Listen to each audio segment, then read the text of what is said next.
Today, in Audiobooks for Me, we are going to listen to The Wonderful Wizard of Oz by L. Frank Baum. We hope you enjoy it. Introduction. Folklore, legends, myths, and fairy tales have followed childhood through the ages. For every healthy youngster has a wholesome and instinctive love for stories fantastic, marvelous, and manifestly unreal. The winged fairies of Grimm and Andersen have brought more happiness to childish hearts than all other human creations. Yet the old-time fairy tale, having served for generations, may now be classed as historical in the children's library. For the time has come for a series of newer wonder tales in which the stereotyped genie, dwarf, and fairy are eliminated, together with all the horrible and blood-curdling incidents devised by their authors to point a fearsome moral to each tale. Modern education includes morality. Therefore, the modern child seeks only entertainment in its wonder tales and gladly dispenses with all disagreeable incident. Having this thought in mind, the story of The Wonderful Wizard of Oz was written solely to please children of today.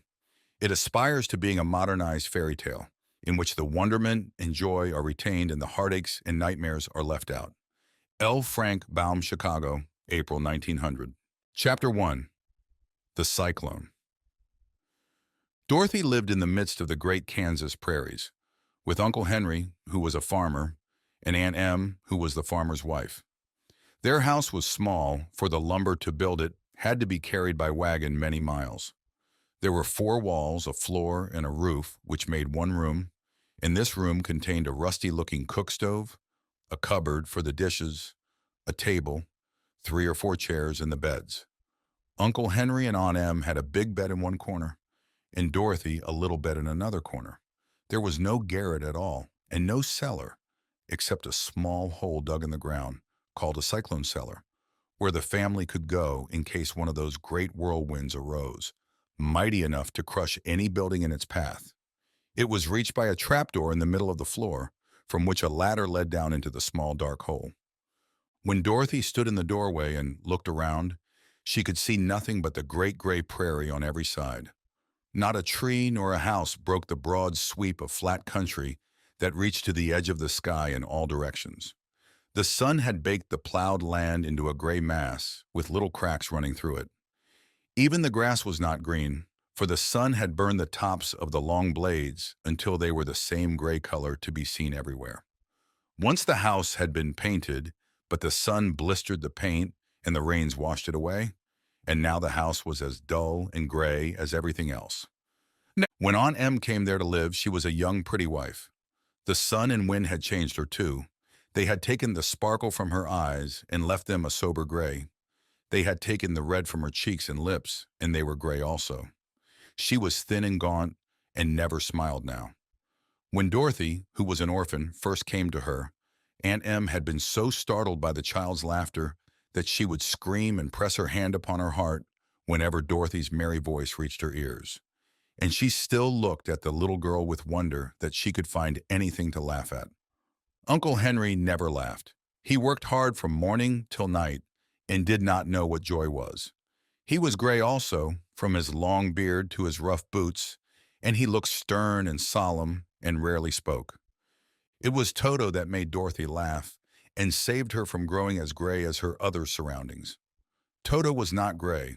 He was a little black dog with long silky hair and small black eyes that twinkled merrily on either side of his funny, wee nose. Toto played all day long, and Dorothy played with him and loved him dearly. Today, however, they were not playing. Uncle Henry sat upon the doorstep and looked anxiously at the sky, which was even grayer than usual. Dorothy stood in the door with Toto in her arms and looked at the sky, too. Aunt Em was washing the dishes. From the far north, they heard a low wail of the wind, and Uncle Henry and Dorothy could see where the long grass bowed in waves before the coming storm. There now came a sharp whistling in the air from the south, and as they turned their eyes that way, they saw ripples in the grass coming from that direction also. Suddenly, Uncle Henry stood up. "There's a cyclone coming, Em," he called to his wife. "I'll go look after the stock." Then he ran toward the sheds where the cows and horses were kept. Aunt Em dropped her work and came to the door. One glance told her of the danger close at hand. "Quick, Dorothy!" she screamed. "Run for the cellar!" Toto jumped out of Dorothy's arms and hid under the bed, and the girl started to get him. Aunt Em, badly frightened, threw open the trap door in the floor and climbed down the ladder into the small dark hole. Dorothy caught Toto at last and started to follow her aunt. When she was halfway across the room, there came a great shriek from the wind, and the house shook so hard that she lost her footing and sat down suddenly upon the floor. Then a strange thing happened. The house whirled around 2 or 3 times and rose slowly through the air. Dorothy felt as if she were going up in a balloon. The north and south winds met where the house stood and made it the exact center of the cyclone. In the middle of a cyclone, the air is generally still, but the great pressure of the wind on every side of the house raised it up higher and higher until it was at the very top of the cyclone. And there it remained and was carried miles and miles away as easily as you could carry a feather. It was very dark, and the wind howled horribly around her, but Dorothy found she was riding quite easily. After the first few whirls around, and one other time when the house tipped badly, she felt as if she were being rocked gently like a baby in a cradle. Toto did not like it. He ran about the room, now here, now there, barking loudly, but Dorothy sat quite still on the floor and waited to see what would happen. Once Toto got too near the open trap door and fell in, and at first the little girl thought she had lost him. But soon she saw one of his ears sticking up through the hole, for the strong pressure of the air was keeping him up so that he could not fall. She crept to the hole, caught Toto by the ear, and dragged him into the room again, afterward closing the trap door so that no more accidents could happen. Hour after hour passed away, and slowly Dorothy got over her fright. But she felt quite lonely, and the wind shrieked so loudly all about her that she nearly became deaf. At first she had wondered if she would be dashed to pieces when the house fell again. But as the hours passed and nothing terrible happened, she stopped worrying and resolved to wait calmly and see what the future would bring. At last she crawled over the swaying floor to her bed and lay down upon it, and Toto followed and lay down beside her. In spite of the swaying of the house and the wailing of the wind, Dorothy soon closed her eyes and fell fast asleep. Chapter 2. The Council with the Munchkins. She was awakened by a shock so sudden and severe that if Dorothy had not been lying on the soft bed, she might have been hurt. As it was, the jar made her catch her breath and wonder what had happened, and Toto put his cold little nose into her face and whined dismally.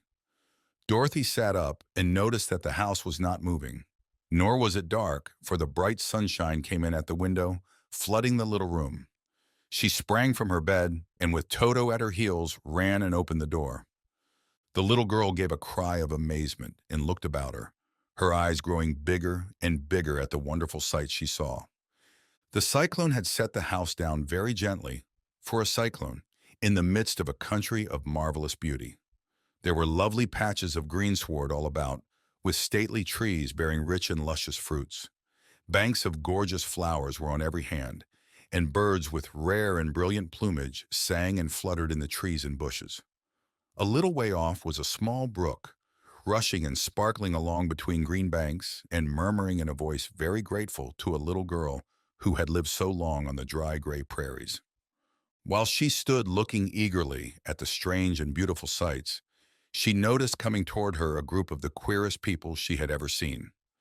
They were not as big as the grown folk she had always been used to, but neither were they very small. In fact, they seemed about as tall as Dorothy, who was a well-grown child for her age, although they were, so far as looks go, many years older.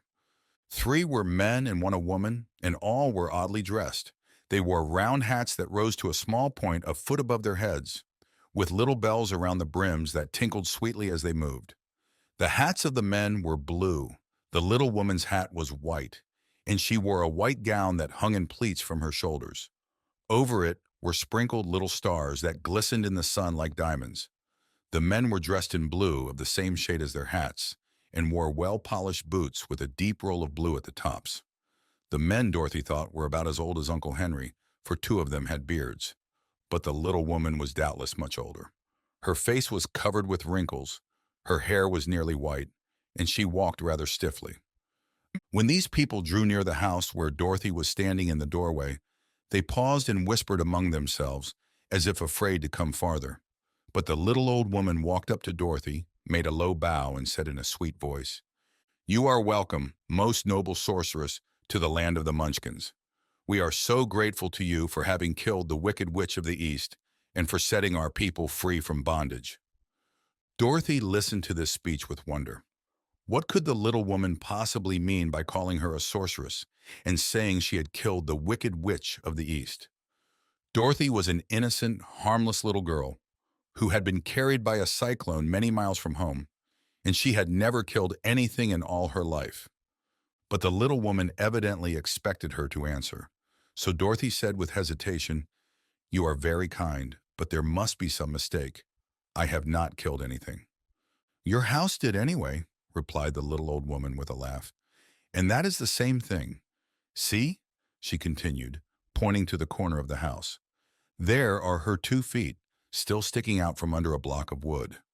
Dorothy looked and gave a little cry of fright. There, indeed, just under the corner of the great beam the house rested on, 2 feet were sticking out, shod in silver shoes with pointed toes. Oh dear," cried Dorothy, clasping her hands together in dismay. "The house must have fallen on her. Whatever shall we do?" "There is nothing to be done," said the little woman calmly. "But who was she?" asked Dorothy. "She was the wicked witch of the East, as I said," answered the little woman. "She has held all the Munchkins in bondage for many years, making them slave for her night and day. Now they are all set free and are grateful to you for the favor." "Who are the Munchkins?" inquired Dorothy. "They are the people who live in this land of the East where the wicked witch ruled." "Are you a Munchkin?" asked Dorothy. "No, but I am their friend, although I live in the land of the North. When they saw the witch of the East was dead, the Munchkins sent a swift messenger to me, and I came at once. I am the witch of the North." "Oh, gracious!" cried Dorothy. "Are you a real witch?" "Yes, indeed," answered the little woman. "But I am a good witch, and the people love me. I am not as powerful as the wicked witch was who ruled here, or I should have set the people free myself." "But I thought all witches were wicked," said the girl, who was half frightened at facing a real witch. "Oh no, that is a great mistake. There were only 4 witches in all the land of Oz, and 2 of them, those who live in the North and the South, are good witches. I know this is true, for I am one of them myself and cannot be mistaken. Those who dwelt in the East and the West were indeed wicked witches. But now that you have killed one of them, there is but one wicked witch in all the land of Oz, the one who lives in the West." "But," said Dorothy, after a moment's thought, "Aunt Em has told me that the witches were all dead, years and years ago." "Who is Aunt Em?" inquired the little old woman. "She is my aunt who lives in Kansas, where I came from."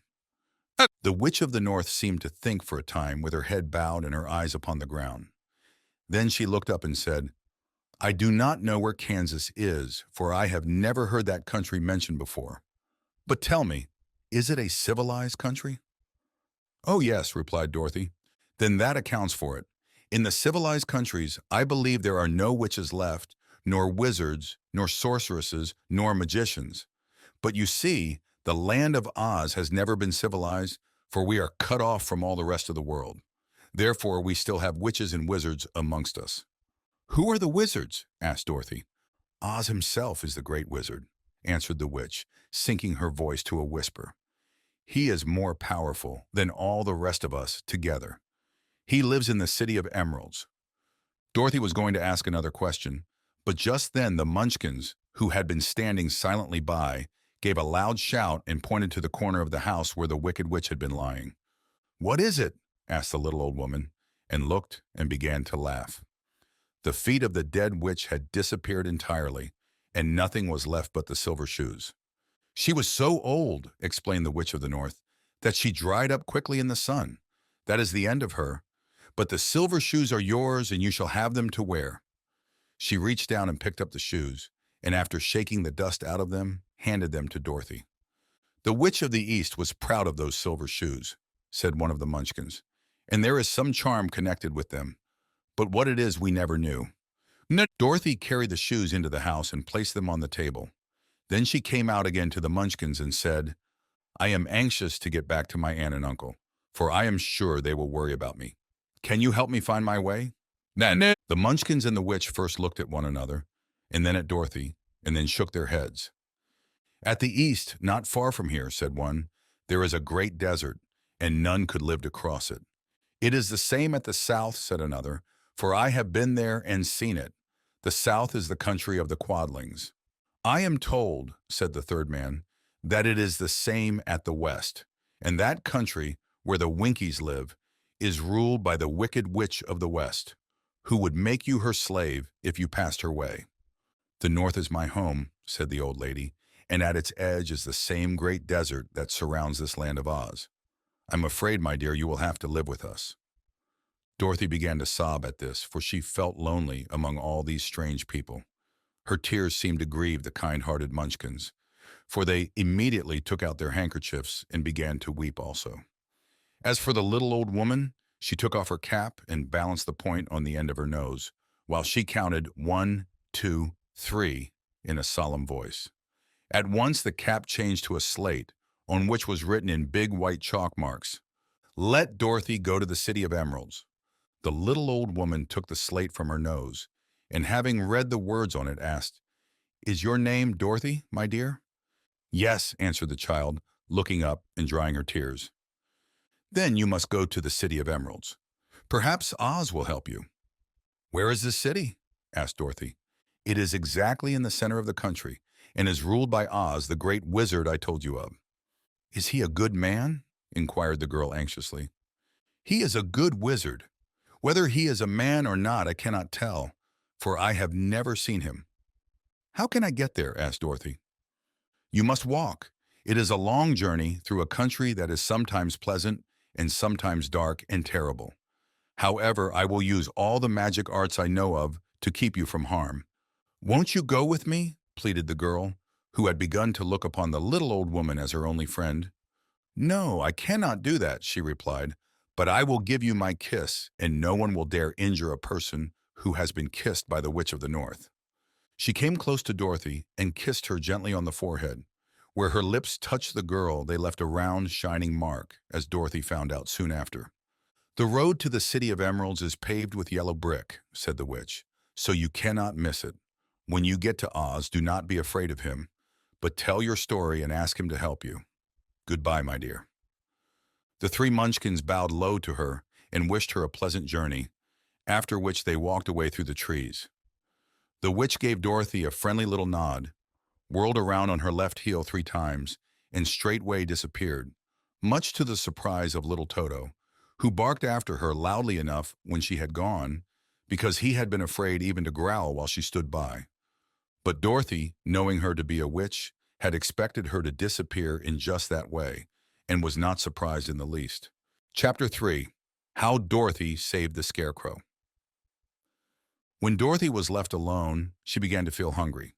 So she went to the cupboard and cut herself some bread, which she spread with butter. She gave some to Toto, and taking a pail from the shelf, she carried it down to the little brook and filled it with clear, sparkling water. Toto ran over to the trees and began to bark at the bird sitting there.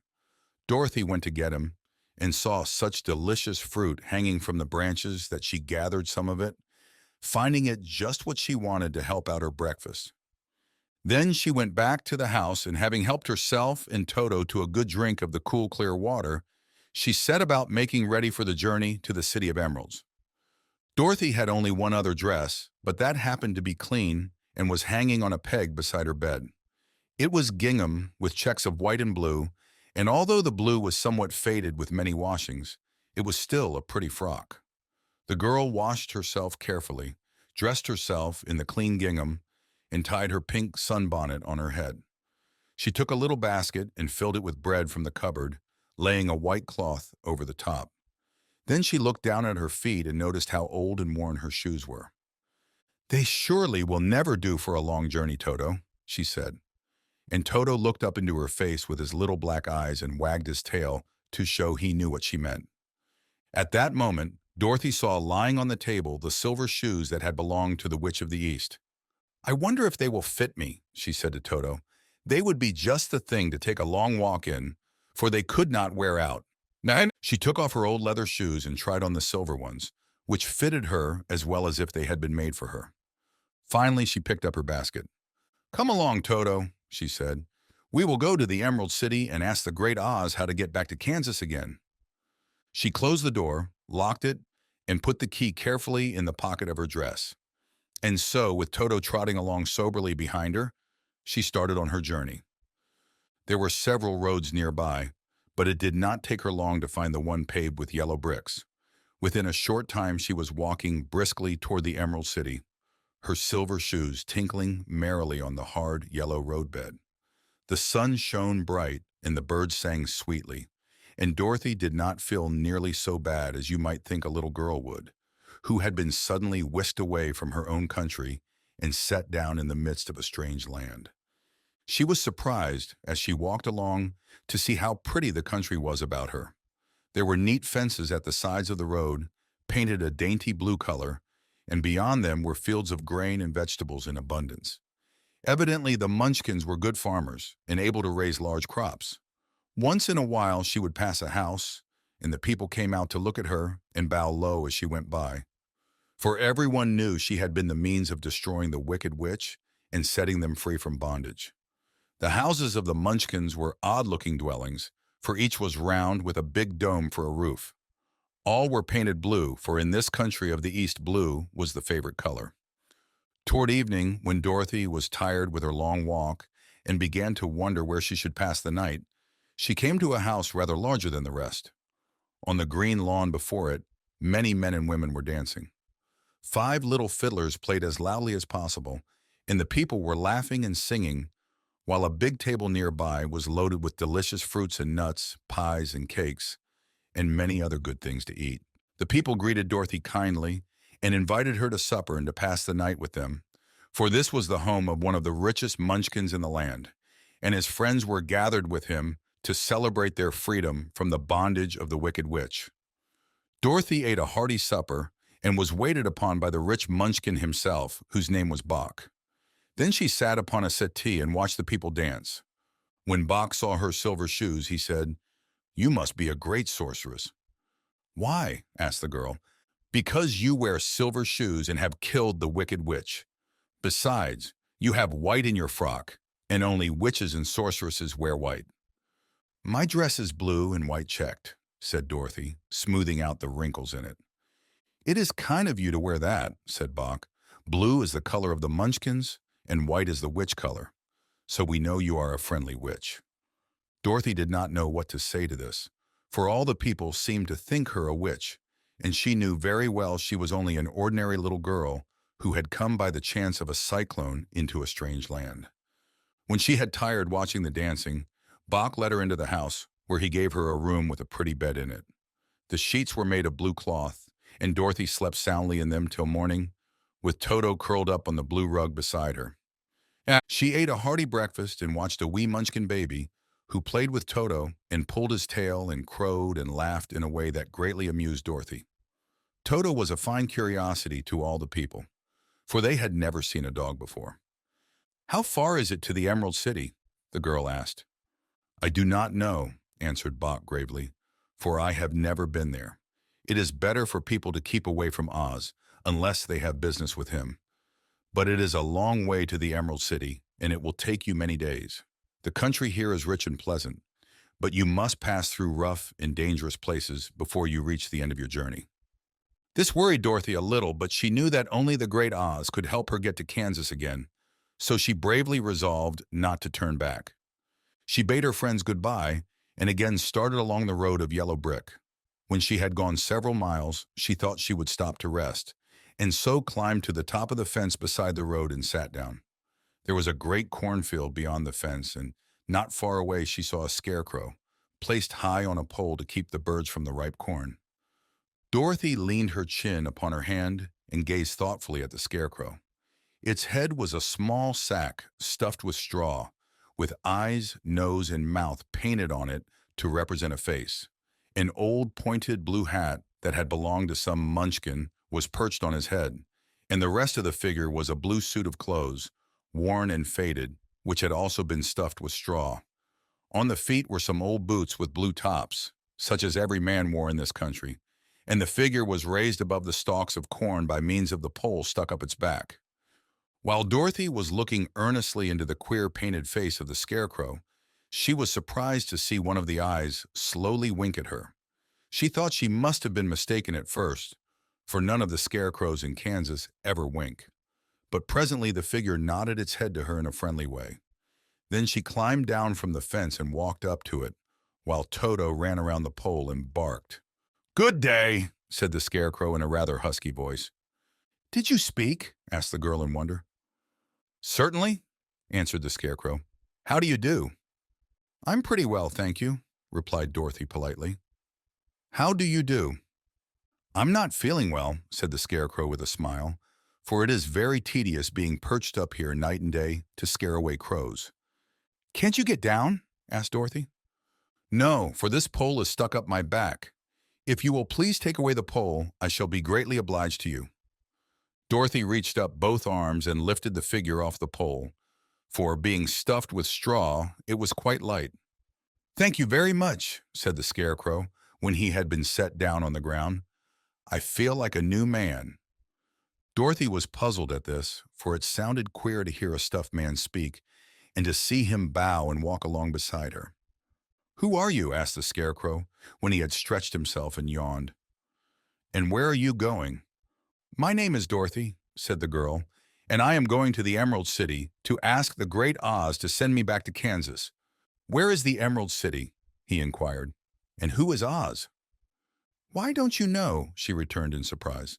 "No, indeed, I don't know anything. You see, I am stuffed, so I have no brains at all," he answered sadly. "Oh," said Dorothy, "I'm awfully sorry for you."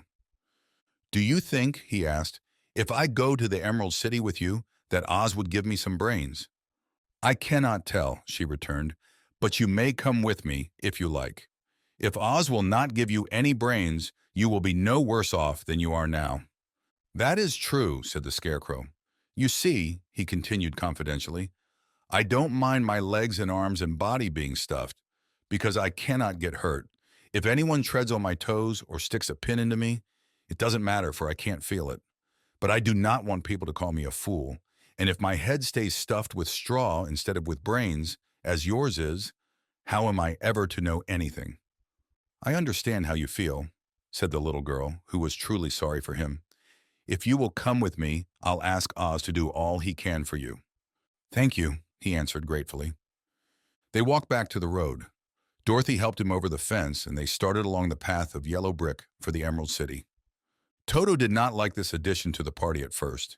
He smelled around the stuffed man as if he suspected there might be a nest of rats in the straw, and he often growled in an unfriendly way at the Scarecrow. "Don't mind Toto," said Dorothy to her new friend. "He never bites." "Oh, I'm not afraid," replied the Scarecrow. "He can't hurt the straw. Do let me carry that basket for you. I shall not mind it, for I can't get tired. I'll tell you a secret," he continued as he walked along. "There is only one thing in the world I am afraid of." "What is that?" asked Dorothy. "The Munchkin farmer who made you?" "No," answered the Scarecrow. "It's a lighted match." Chapter 4. The Road Through the Forest. After a few hours, the road began to be rough, and the walking grew so difficult that the Scarecrow often stumbled over the yellow bricks, which were here very uneven. Sometimes, indeed, they were broken or missing altogether, leaving holes that Toto jumped across and Dorothy walked around. As for the Scarecrow, having no brains, he walked straight ahead, and so stepped into the holes and fell at full length on the hard bricks. It never hurt him, however, and Dorothy would pick him up and set him upon his feet again, while he joined her in laughing merrily at his own mishap. The farms were not nearly so well cared for here as they were farther back. There were fewer houses and fewer fruit trees, and the farther they went, the more dismal and lonesome the country became. At noon they sat down by the roadside, near a little brook, and Dorothy opened her basket and got out some bread. She offered a piece to the Scarecrow, but he refused. "I am never hungry," he said, "and it is a lucky thing I am not, for my mouth is only painted, and if I should cut a hole in it so I could eat, the straw I am stuffed with would come out, and that would spoil the shape of my head." Dorothy saw at once that this was true, so she only nodded and went on eating her bread. "Tell me something about yourself and the country you came from," said the Scarecrow when she had finished her dinner. So she told him all about Kansas and how gray everything was there, and how the cyclone had carried her to this queer land of Oz. The Scarecrow listened carefully and said, I cannot understand why you should wish to leave this beautiful country and go back to the dry, gray place you call Kansas. That is because you have no brains, answered the girl. No matter how dreary and gray our homes are, we people of flesh and blood would rather live there than in any other country, be it ever so beautiful. There is no place like home. The Scarecrow sighed. Of course, I cannot understand it, he said. If your heads were stuffed with straw, like mine, you would probably all live in the beautiful places, and then Kansas would have no people at all. It is fortunate for Kansas that you have brains. Won't you tell me a story while we are resting? Asked the child. The Scarecrow looked at her reproachfully and answered, My life has been so short that I really know nothing whatever. I was only made day before yesterday. What happened in the world before that time is all unknown to me. Luckily, when the farmer made my head, one of the first things he did was to paint my ears, so that I heard what was going on. There was another munchkin with him, and the first thing I heard was the farmer saying, How do you like those ears?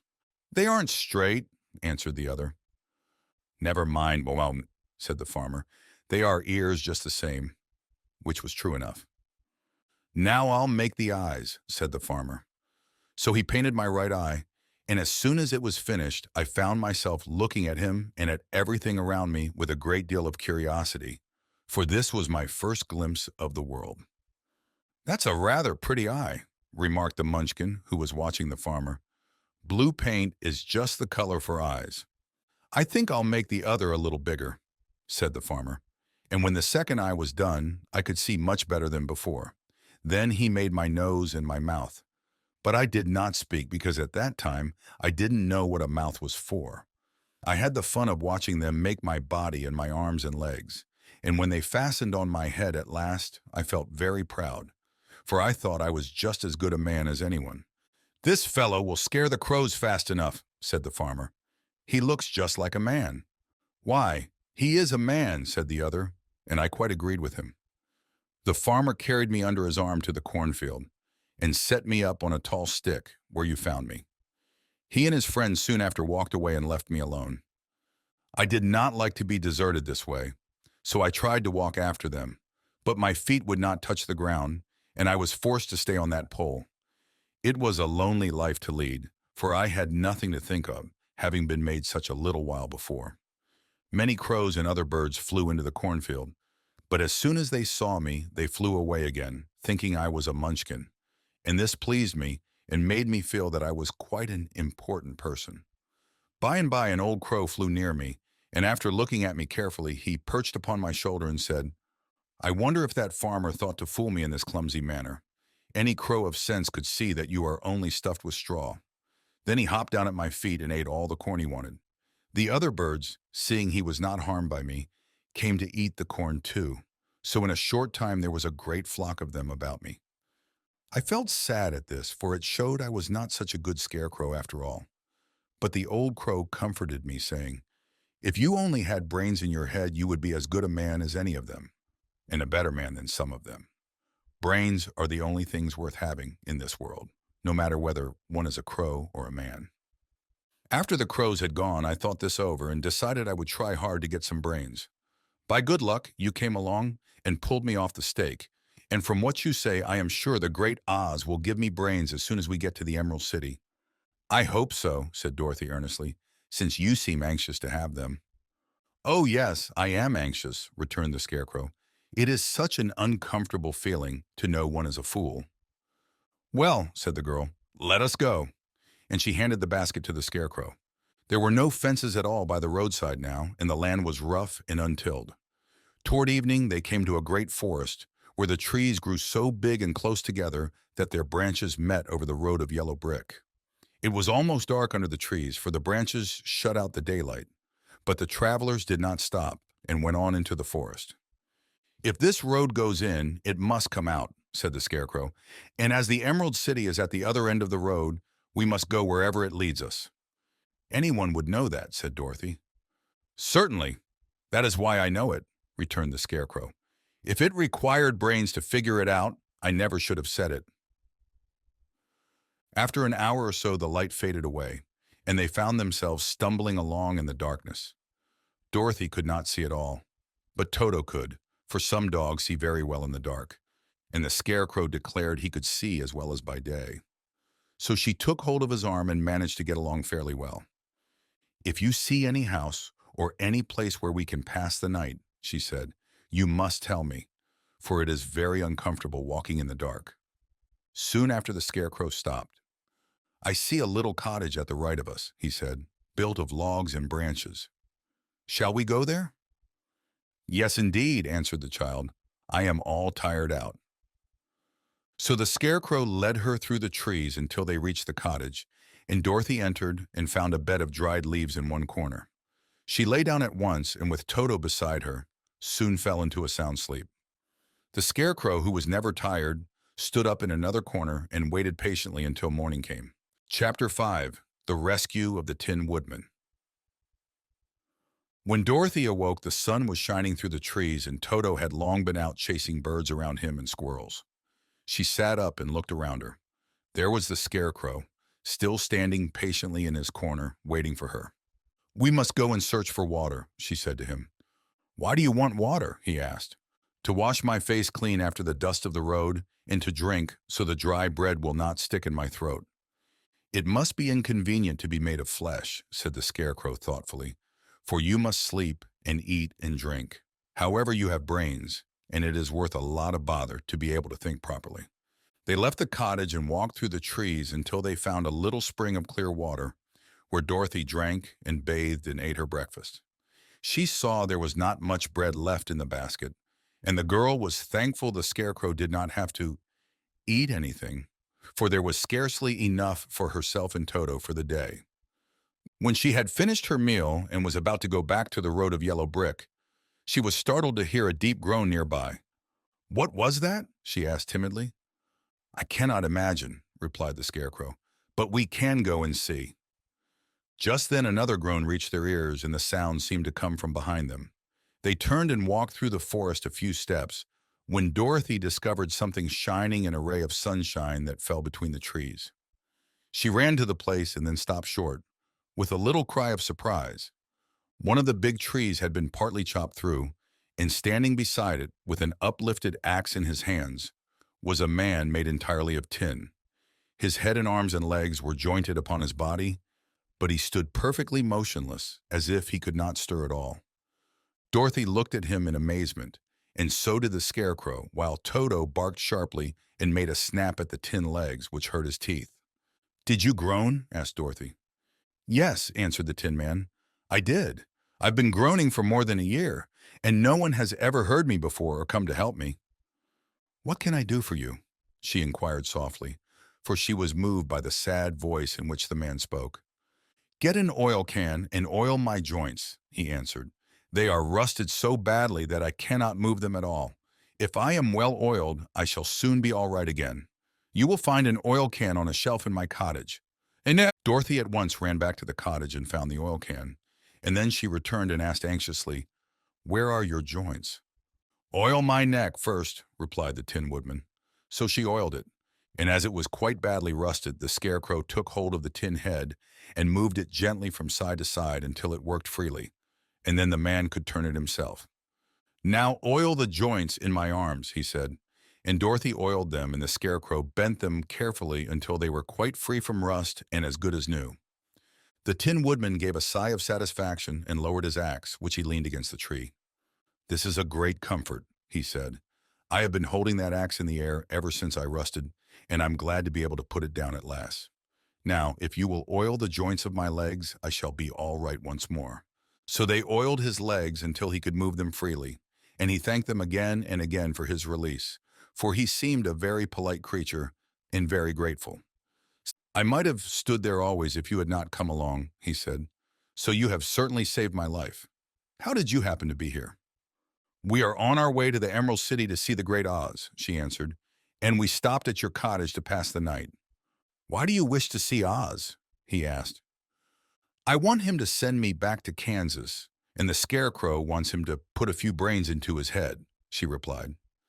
The Tin Woodman appeared to think deeply for a moment. Then he said, "Do you suppose Oz could give me a heart?" "Why, I guess so," Dorothy answered. "It would be as easy as to give the Scarecrow brains." "True," the Tin Woodman returned. "So if you will allow me to join your party, I will also go to the Emerald City and ask Oz to help me." "Come along," said the Scarecrow heartily, and Dorothy added that she would be pleased to have his company. So the Tin Woodman shouldered his axe and they all passed through the forest until they came to the road that was paved with yellow brick. The Tin Woodman had asked Dorothy to put the oil can in her basket.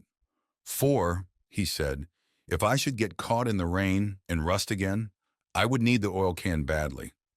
It was a bit of good luck to have their new comrade join the party, for soon after they had begun their journey again, they came to a place where the trees and branches grew so thick over the road that the travelers could not pass. But the Tin Woodman set to work with his axe and chopped so well that soon he cleared a passage for the entire party. Dorothy was thinking so earnestly as they walked along that she did not notice when the Scarecrow stumbled into a hole and rolled over to the side of the road. Indeed, he was obliged to call to her to help him up again. "Why didn't you walk around the hole?" asked the Tin Woodman. "I don't know enough," replied the Scarecrow cheerfully.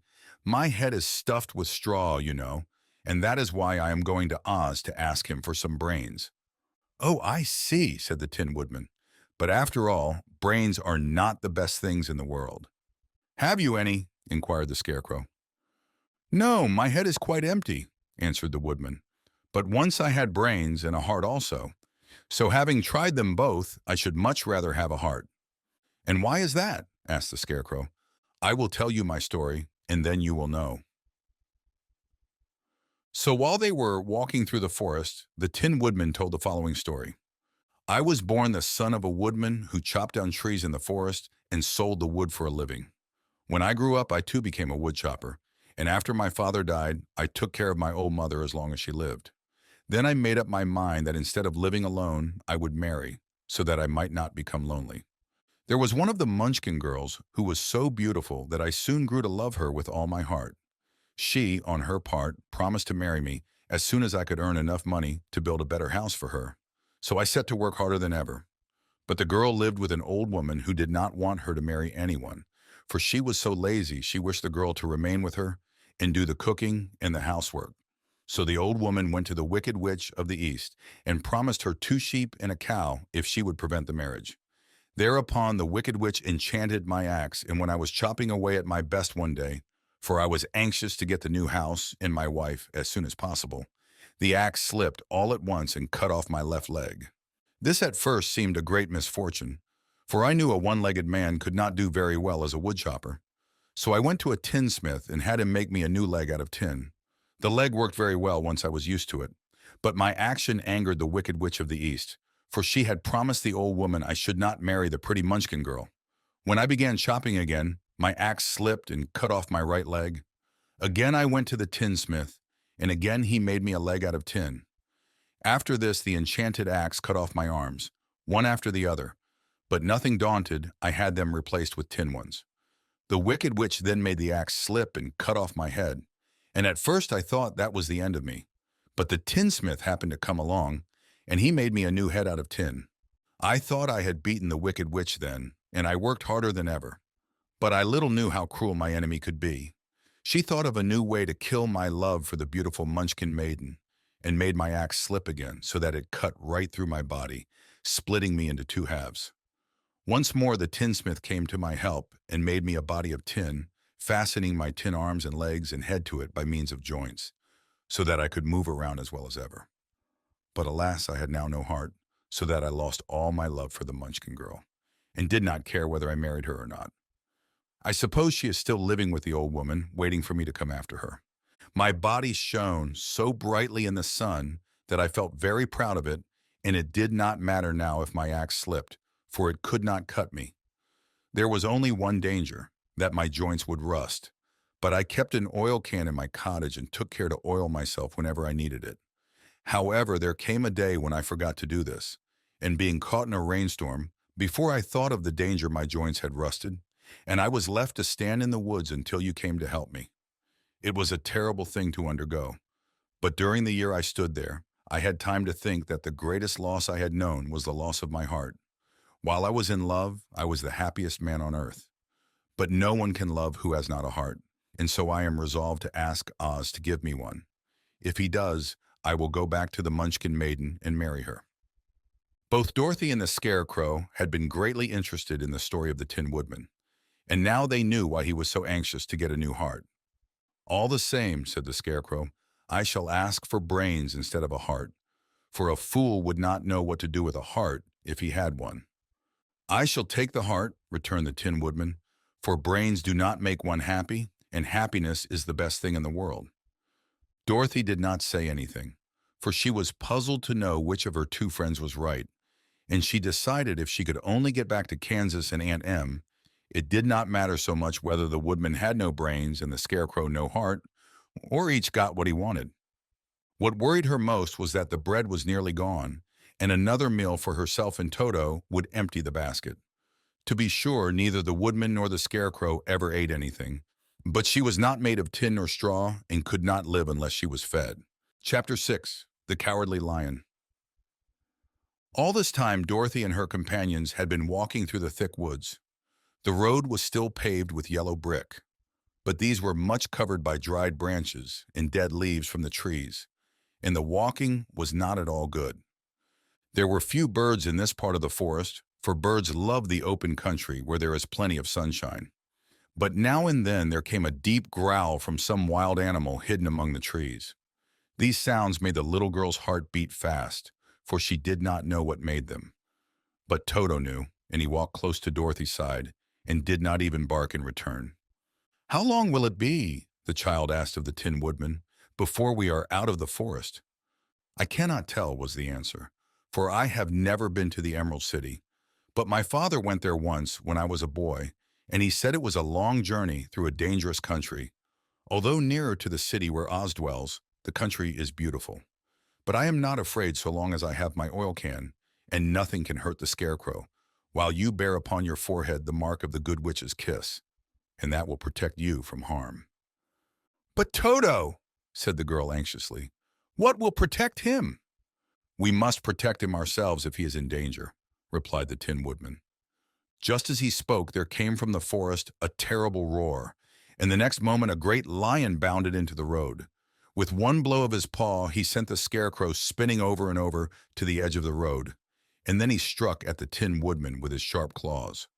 But to the lion's surprise, he could make no impression on the tin, although the Woodman fell over in the road and lay still. Little Toto, now that he had an enemy to face, ran barking toward the lion, and the great beast had opened his mouth to bite the dog, when Dorothy, fearing Toto would be killed, and heedless of danger, rushed forward and slapped the lion upon his nose as hard as she could, while she cried out, "Don't you dare to bite Toto! You ought to be ashamed of yourself, a big beast like you, to bite a poor little dog." "I didn't bite him," said the lion, as he rubbed his nose with his paw where Dorothy had hit it. "No, but you tried to," she retorted. "You are nothing but a big coward." "I know it," said the lion, hanging his head in shame. "I've always known it. But how can I help it?" "I don't know, I'm sure. To think of your striking a stuffed man, like the poor Scarecrow." "Is he stuffed?" asked the lion in surprise, as he watched her pick up the Scarecrow and set him upon his feet, while she patted him into shape again. "Of course he's stuffed," replied Dorothy, who was still angry. "That's why he went over so easily," remarked the lion. "It astonished me to see him whirl around so. Is the other one stuffed also?" "No," said Dorothy. "He's made of tin," and she helped the Woodman up again. "That's why he nearly blunted my claws," said the lion. "When they scratched against the tin, it made a cold shiver run down my back. What is that little animal you are so tender of?" "He is my dog, Toto," answered Dorothy. "Is he made of tin or stuffed?" asked the lion. "Neither. He's a meat dog," said the girl. "Oh, he's a curious animal and seems remarkably small, now that I look at him. No one would think of biting such a little thing, except a coward like me," continued the lion sadly.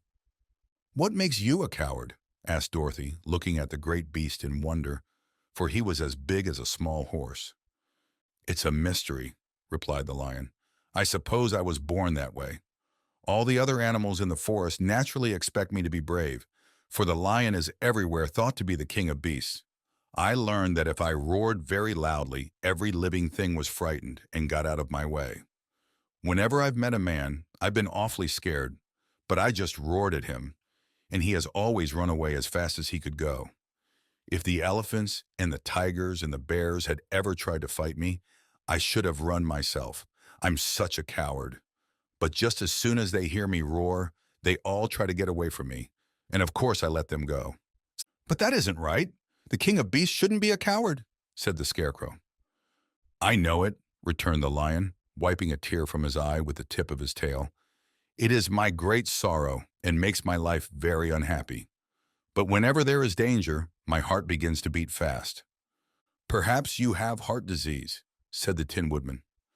"It may be," said the lion. "If you have," continued the Tin Woodman, "you ought to be glad, for it proves you have a heart. For my part, I have no heart, so I cannot have heart disease." "Perhaps," said the lion thoughtfully, "if I had no heart, I should not be a coward." "Have you brains?" asked the scarecrow. "I suppose so. I've never looked to see," replied the lion. "I am going to the great Oz to ask him to give me some," remarked the scarecrow, "for my head is stuffed with straw." "And I am going to ask him to give me a heart," said the woodman. "And I am going to ask him to send Toto and me back to Kansas," added Dorothy. "Do you think Oz could give me courage?" asked the cowardly lion. "Just as easily as he could give me brains," said the scarecrow. "Or give me a heart," said the Tin Woodman. "Or send me back to Kansas," said Dorothy. "Then if you don't mind, I'll go with you," said the lion, "for my life is simply unbearable without a bit of courage." "You will be very welcome," answered Dorothy, "for you will help to keep away the other wild beasts. It seems to me they must be more cowardly than you are if they allow you to scare them so easily." "They really are," said the lion, "but that doesn't make me any braver. And as long as I know myself to be a coward, I shall be unhappy." So once more the little company set off upon the journey, the lion walking with stately strides at Dorothy's side. Toto did not approve of this new comrade at first, for he could not forget how nearly he had been crushed between the lion's great jaws. But after a time he became more at ease, and presently Toto and the cowardly lion had grown to be good friends. During the rest of that day, there was no other adventure to mar the peace of their journey. Once indeed, the Tin Woodman stepped upon a beetle that was crawling along the road and killed the poor little thing. This made the Tin Woodman very unhappy, for he was always careful not to hurt any living creature, and as he walked along, he wept several tears of sorrow and regret. These tears ran slowly down his face and over the hinges of his jaw, and there they rusted. When Dorothy presently asked him a question, the Tin Woodman could not open his mouth, for his jaws were tightly rusted together. He became greatly frightened at this, and made many motions to Dorothy to relieve him. But she could not understand. The lion was also puzzled to know what was wrong. But the scarecrow seized the oil can from Dorothy's basket and oiled the woodman's jaws, so that after a few moments he could talk as well as before. "This will serve me a lesson," said he, "to look where I step.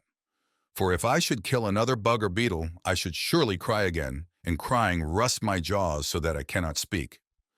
Thereafter he walked very carefully, with his eyes on the road, and when he saw a tiny ant toiling by, he would step over it so as not to harm it. The Tin Woodman knew very well he had no heart, and therefore he took great care never to be cruel or unkind to anything. "You people with hearts," he said, "have something to guide you, and need never do wrong. But I have no heart, and so I must be very careful. When Oz gives me a heart, of course, I needn't mind so much." Chapter 7. The Journey to the Great Oz. They were obliged to camp out that night under a large tree in the forest, for there were no houses near. The tree made a good, thick covering to protect them from the dew, and the Tin Woodman chopped a great pile of wood with his axe, and Dorothy built a splendid fire that warmed her and made her feel less lonely. She and Toto ate the last of their bread, and now she did not know what they would do for breakfast. "If you wish," said the lion, "I will go into the forest and kill a deer for you. You can roast it by the fire since your tastes are so peculiar that you prefer cooked food, and then you will have a very good breakfast." "Don't, please don't," begged the Tin Woodman. "I should certainly weep if you killed a poor deer, and then my jaws would rust again." But the lion went away into the forest and found his own supper, and no one ever knew what it was, for he didn't mention it. And the Scarecrow found a tree full of nuts and filled Dorothy's basket with them so that she would not be hungry for a long time. She thought this was very kind and thoughtful of the Scarecrow, but she laughed heartily at the awkward way in which the poor creature picked up the nuts. His padded hands were so clumsy, and the nuts were so small that he dropped almost as many as he put in the basket. But the Scarecrow did not mind how long it took him to fill the basket, for it enabled him to keep away from the fire as he feared a spark might get into a straw and burn him up.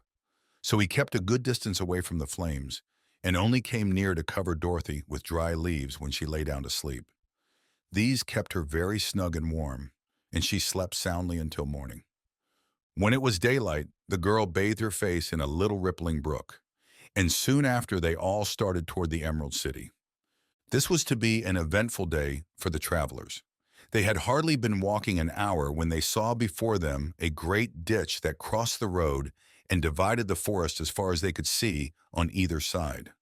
It was a very wide ditch, and when they crept up to the edge and looked into it, they could see it was also very deep, and there were many big, jagged rocks at the bottom. The sides were so steep that none of them could climb down, and for a moment it seemed that their journey must end. "What shall we do?" asked Dorothy despairingly. "I haven't the faintest idea," said the Tin Woodman, and the lion shook his shaggy mane and looked thoughtful. But the Scarecrow said, "We cannot fly, that is certain. Neither can we climb down into this great ditch. Therefore, if we cannot jump over it, we must stop where we are." "I think I could jump over it," said the Cowardly Lion, after measuring the distance carefully in his mind. "Then we are all right," answered the Scarecrow, "for you can carry us all over on your back, one at a time." "Well, I'll try it," said the Lion. "Who will go first?" "I will," declared the Scarecrow, "for if you found that you could not jump over the gulf, Dorothy would be killed, or the Tin Woodman badly dented on the rocks below. But if I am on your back, it will not matter so much, for the fall would not hurt me at all." "I am terribly afraid of falling, myself," said the Cowardly Lion, "but I suppose there is nothing to do but try it. So get on my back and we will make the attempt." The Scarecrow sat upon the lion's back, and the big beast walked to the edge of the gulf and crouched down. "Why don't you run and jump?" asked the Scarecrow. "Because that isn't the way we lions do these things," he replied. Then, giving a great spring, he shot through the air and landed safely on the other side. They were all greatly pleased to see how easily he did it, and after the Scarecrow had got down from his back, the lion sprang across the ditch again. Dorothy thought she would go next, so she took Toto in her arms and climbed on the lion's back, holding tightly to his mane with one hand. The next moment it seemed as if she were flying through the air, and then, before she had time to think about it, she was safe on the other side. The lion went back a third time and got the Tin Woodman, and then they all sat down for a few moments to give the beast a chance to rest, for his great leaps had made his breath short, and he panted like a big dog that has been running too long. They found the forest very thick on this side, and it looked dark and gloomy. After the lion had rested, they started along the road of yellow brick, silently wondering, each in his own mind, if ever they would come to the end of the woods and reach the bright sunshine again. To add to their discomfort, they soon heard strange noises in the depths of the forest, and the lion whispered to them that it was in this part of the country that the Kalidas lived. "What are the Kalidas?" asked the girl. "They are monstrous beasts with bodies like bears and heads like tigers," replied the lion, "and with claws so long and sharp that they could tear me in two as easily as I could kill Toto. I'm terribly afraid of the Kalidas." "I'm not surprised that you are," returned Dorothy. "They must be dreadful beasts." The lion was about to reply when suddenly they came to another gulf across the road.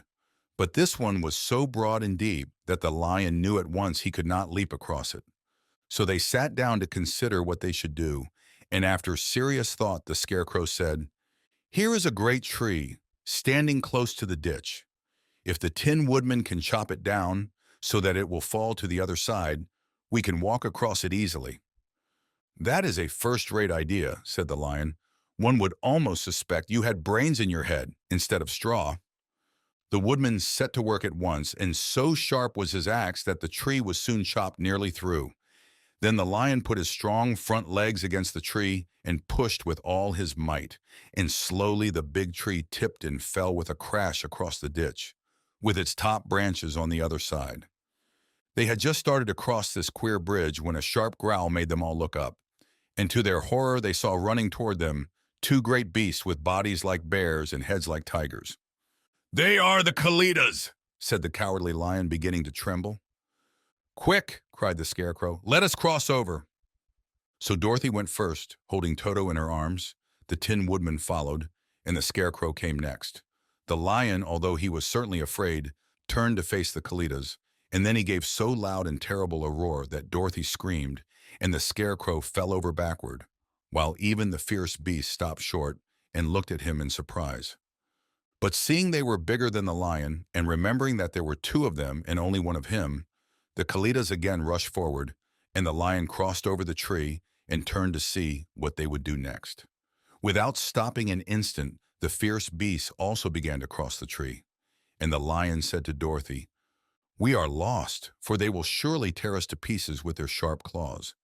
But stand close behind me, and I will fight them as long as I am alive." "Wait a minute," called the Scarecrow. He had been thinking what was best to be done, and now he asked the Woodman to chop away the end of the tree that rested on their side of the ditch.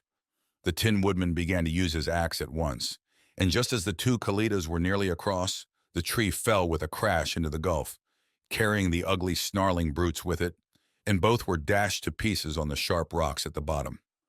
"Well," said the Cowardly Lion, drawing a long breath of relief, "I see we are going to live a little while longer, and I am glad of it, for it must be a very uncomfortable thing not to be alive. Those creatures frightened me so badly that my heart is beating yet." "Ah," said the Tin Woodman sadly, "I wish I had a heart to beat." This adventure made the travelers more anxious than ever to get out of the forest, and they walked so fast that Dorothy became tired and had to ride on the Lion's back. To their great joy, the trees became thinner the further they advanced, and in the afternoon they suddenly came upon a broad river, flowing swiftly just before them. On the other side of the water they could see the road of yellow brick running through a beautiful country, with green meadows dotted with bright flowers, and all the road bordered with trees hanging full of delicious fruits. They were greatly pleased to see this delightful country before them. "How shall we cross the river?" asked Dorothy. "That is easily done," replied the Scarecrow. "The Tin Woodman must build us a raft so we can float to the other side." So the Woodman took his axe and began to chop down small trees to make a raft. And while he was busy at this, the Scarecrow found on the riverbank a tree full of fine fruit. This pleased Dorothy, who had eaten nothing but nuts all day, and she made a hearty meal of the ripe fruit. But it takes time to make a raft, even when one is as industrious and untiring as the Tin Woodman, and when night came the work was not done. So they found a cozy place under the trees where they slept well until the morning. And Dorothy dreamed of the Emerald City and of the good Wizard Oz, who would soon send her back to her own home again. Chapter 8. The Deadly Poppy Field. Our little party of travelers awakened the next morning, refreshed and full of hope, and Dorothy breakfasted like a princess off peaches and plums from the trees beside the river. Behind them was the dark forest they had passed safely through, although they had suffered many discouragements. But before them was a lovely, sunny country that seemed to beckon them onto the Emerald City. To be sure, the broad river now cut them off from this beautiful land. But the raft was nearly done, and after the Tin Woodman had cut a few more logs and fastened them together with wooden pins, they were ready to start. Dorothy sat down in the middle of the raft and held Toto in her arms. When the Cowardly Lion stepped upon the raft, it tipped badly, for he was big and heavy, but the Scarecrow and the Tin Woodman stood upon the other end to steady it, and they had long poles in their hands to push the raft through the water. They got along quite well at first, but when they reached the middle of the river, the swift current swept the raft downstream, farther and farther away from the road of yellow brick, and the water grew so deep that the long poles would not touch the bottom. "This is bad," said the Tin Woodman, "for if we cannot get to the land, we shall be carried into the country of the wicked witch of the West, and she will enchant us and make us her slaves." "And then I should get no brains," said the Scarecrow. "And I should get no courage," said the Cowardly Lion. "And I should get no heart," said the Tin Woodman. "And I should never get back to Kansas," said Dorothy. "We must certainly get to the Emerald City if we can," the Scarecrow continued, and he pushed so hard on his long pole that it stuck fast in the mud at the bottom of the river. Then, before he could pull it out again, or let go, the raft was swept away, and the poor Scarecrow was left clinging to the pole in the middle of the river. "Goodbye," he called after them, and they were very sorry to leave him. Indeed, the Tin Woodman began to cry, but fortunately remembered that he might rust, and so dried his tears on Dorothy's apron. Of course, this was a bad thing for the Scarecrow. "I am now worse off than when I first met Dorothy," he thought. "Then I was stuck on a pole in a cornfield, where I could make-believe scare the crows at any rate. But surely there is no use for a Scarecrow stuck on a pole in the middle of a river. I am afraid I shall never have any brains after all." Down the stream the raft floated, and the poor Scarecrow was left far behind. Then the Lion said, "Something must be done to save us. I think I can swim to the shore and pull the raft after me, if you will only hold fast to the tip of my tail." So he sprang into the water, and the Tin Woodman caught fast hold of his tail. Then the Lion began to swim with all his might toward the shore. It was hard work, although he was so big, but by and by they were drawn out of the current, and then Dorothy took the Tin Woodman's long pole and helped push the raft to the land. They were all tired out when they reached the shore at last and stepped off upon the pretty green grass, and they also knew that the stream had carried them a long way past the road of yellow brick that led to the Emerald City. "What shall we do now?" asked the Tin Woodman as the Lion lay down on the grass to let the sun dry him. "We must get back to the road in some way," said Dorothy. "The best plan will be to walk along the riverbank until we come to the road again," remarked the Lion. So when they were rested, Dorothy picked up her basket and they started along the grassy bank to the road from which the river had carried them. It was a lovely country with plenty of flowers and fruit trees and sunshine to cheer them, and had they not felt so sorry for the poor Scarecrow, they could have been very happy. They walked along as fast as they could, Dorothy only stopping once to pick a beautiful flower, and after a time the Tin Woodman cried out, "Look!" Then they all looked at the river and saw the Scarecrow perched upon his pole in the middle of the water, looking very lonely and sad. "What can we do to save him?" asked Dorothy. The Lion and the Woodman both shook their heads, for they did not know. So they sat down upon the bank and gazed wistfully at the Scarecrow until a stork flew by, who, upon seeing them, stopped to rest at the water's edge. "Who are you and where are you going?" asked the stork. "I am Dorothy," answered the girl, "and these are my friends, the Tin Woodman and the Cowardly Lion, and we are going to the Emerald City." "This isn't the road," said the stork, as she twisted her long neck and looked sharply at the queer party. "I know it," returned Dorothy, "but we have lost the Scarecrow, and are wondering how we shall get him again." "Where is he?" asked the stork. "Over there in the river," answered the little girl. "If he wasn't so big and heavy, I would get him for you," remarked the stork. "He isn't heavy a bit," said Dorothy eagerly, "for he is stuffed with straw, and if you will bring him back to us, we shall thank you ever and ever so much."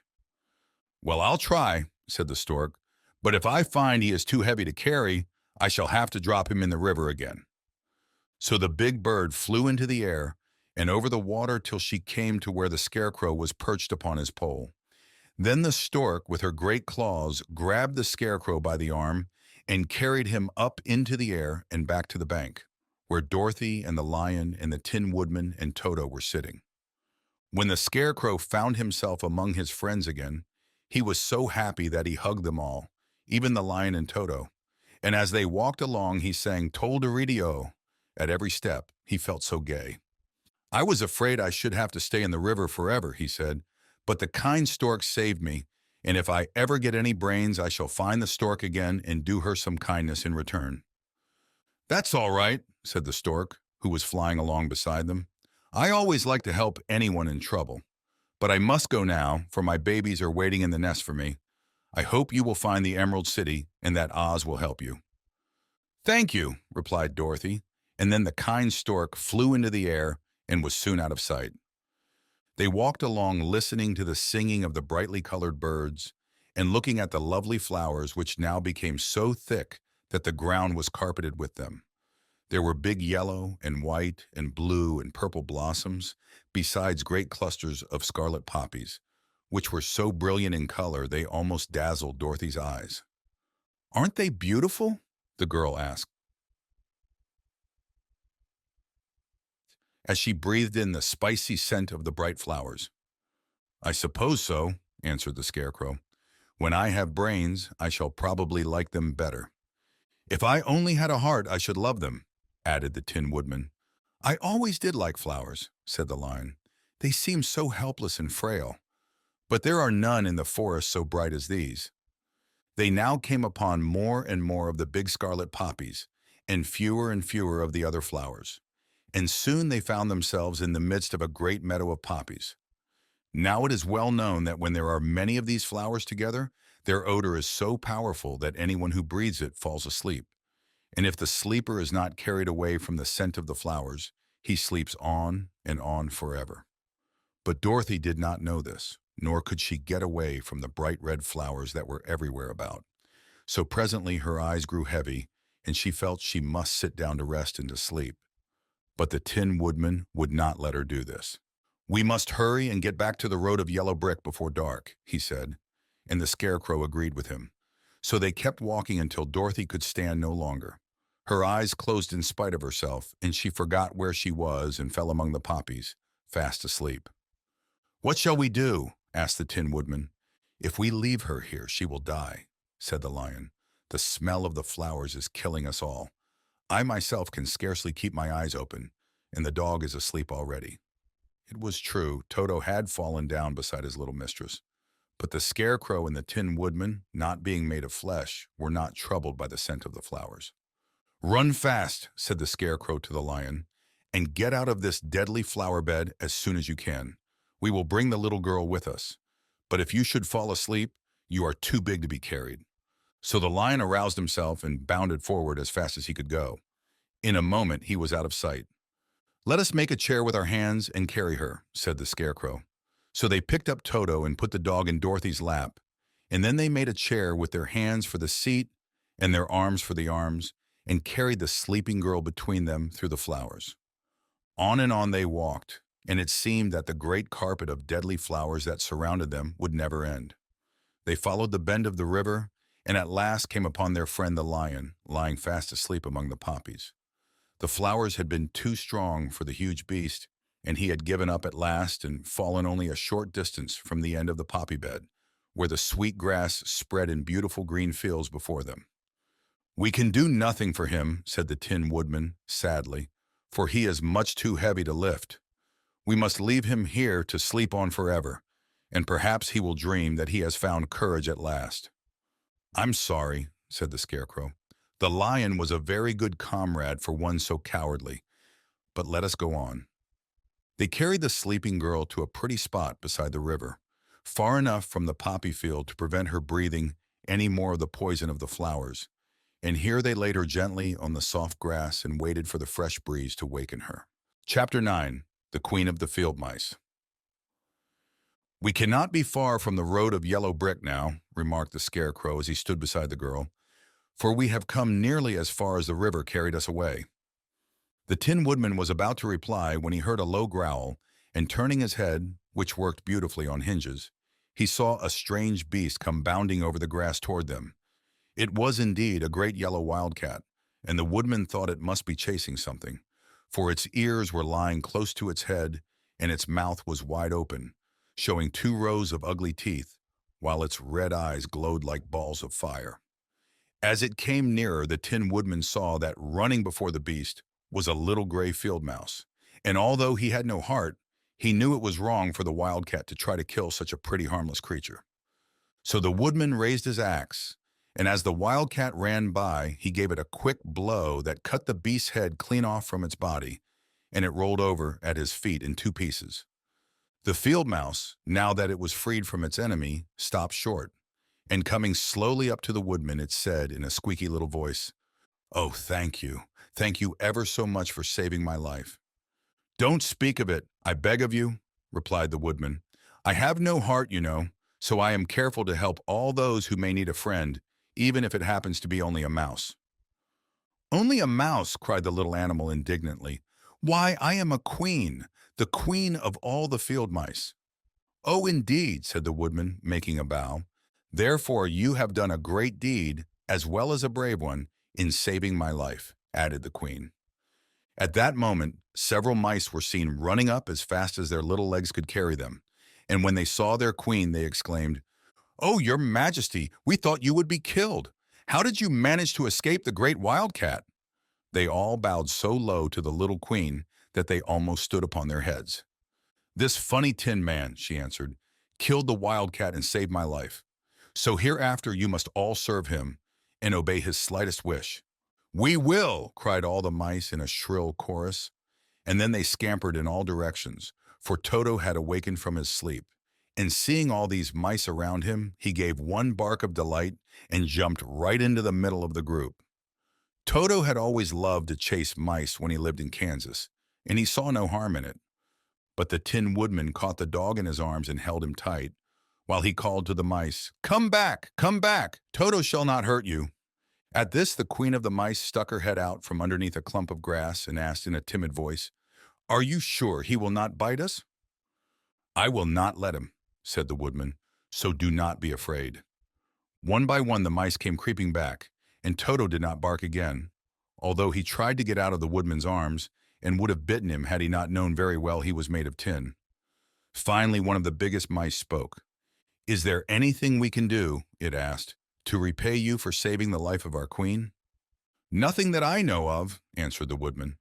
But the scarecrow, who had been trying to think but could not because his head was stuffed with straw, said quickly, "Oh yes, you can save our friend the cowardly lion, who is asleep in the poppy bed." "A lion!" cried the little queen. "Why, he would eat us all up." "Oh no," declared the scarecrow. "This lion is a coward." "Really?" asked the mouse. "He says so himself," answered the scarecrow, "and he would never hurt anyone who is our friend. If you will help us to save him, I promise that he shall treat you all with kindness." "Very well," said the queen. "We trust you, but what shall we do?"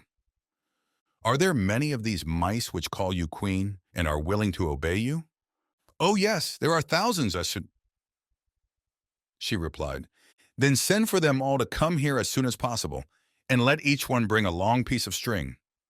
The queen turned to the mice that attended her and told them to go at once and get all her people. As soon as they heard her orders, they ran away in every direction as fast as possible. "Now," said the scarecrow to the Tin Woodman, "you must go to those trees by the riverside and make a truck that will carry the lion." So the woodman went at once to the trees and began to work, and he soon made a truck out of the limbs of trees, from which he chopped away all the leaves and branches. He fastened it together with wooden pegs and made the four wheels out of short pieces of a big tree trunk.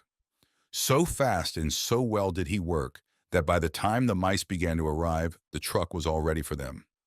They came from all directions, and there were thousands of them, big mice and little mice and middle-sized mice, and each one brought a piece of string in his mouth.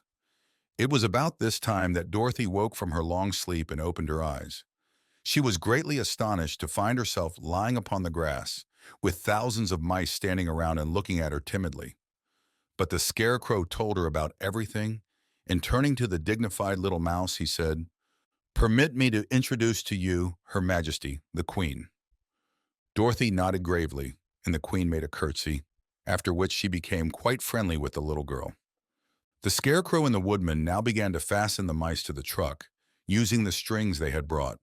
One end of a string was tied around the neck of each mouse and the other end to the truck. Of course, the truck was 1,000 times bigger than any of the mice who were to draw it, but when all the mice had been harnessed, they were able to pull it quite easily. Even the scarecrow and the Tin Woodman could sit on it, and were drawn swiftly by their queer little horses to the place where the lion lay asleep. After a great deal of hard work, for the lion was heavy, they managed to get him up on the truck. Then the queen hurriedly gave her people the order to start, for she feared if the mice stayed among the poppies too long, they also would fall asleep. At first the little creatures, many though they were, could hardly stir the heavily loaded truck. But the woodman and the scarecrow both pushed from behind, and they got along better. Soon they rolled the lion out of the poppy bed to the green fields, where he could breathe the sweet, fresh air again, instead of the poisonous scent of the flowers. And then Dorothy came to meet them and thanked the little mice warmly for saving her companion from death. She had grown so fond of the big lion, she was glad he had been rescued. Then the mice were unharnessed from the truck and scampered away through the grass to their homes. The queen of the mice was the last to leave. "If ever you need us again," she said, "come out into the field and call, and we shall hear you and come to your assistance. Goodbye."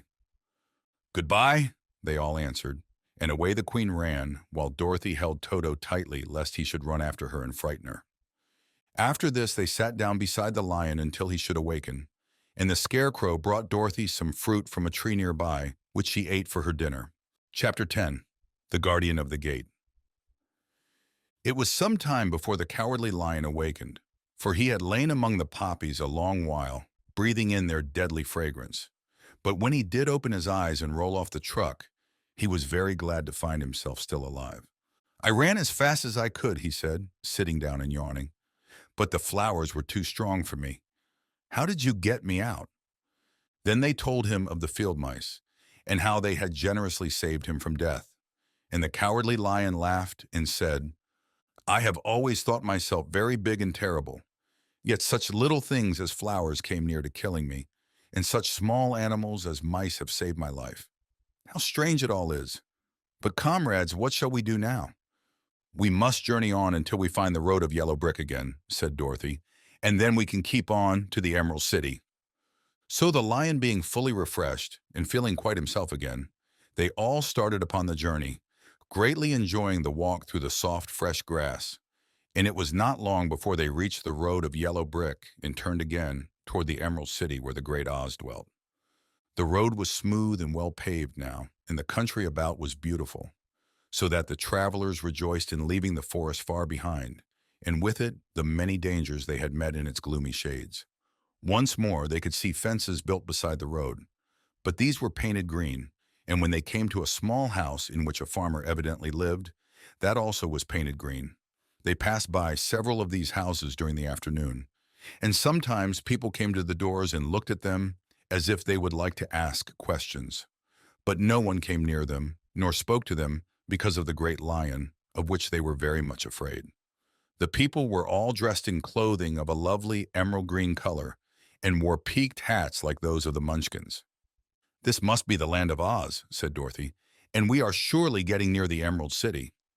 "Yes," answered the Scarecrow, "everything is green here, while in the country of the Munchkins, blue was the favorite color. But the people do not seem to be as friendly as the Munchkins, and I'm afraid we shall be unable to find a place to pass the night." "I should like something to eat besides fruit," said the girl, "and I'm sure Toto is nearly starved.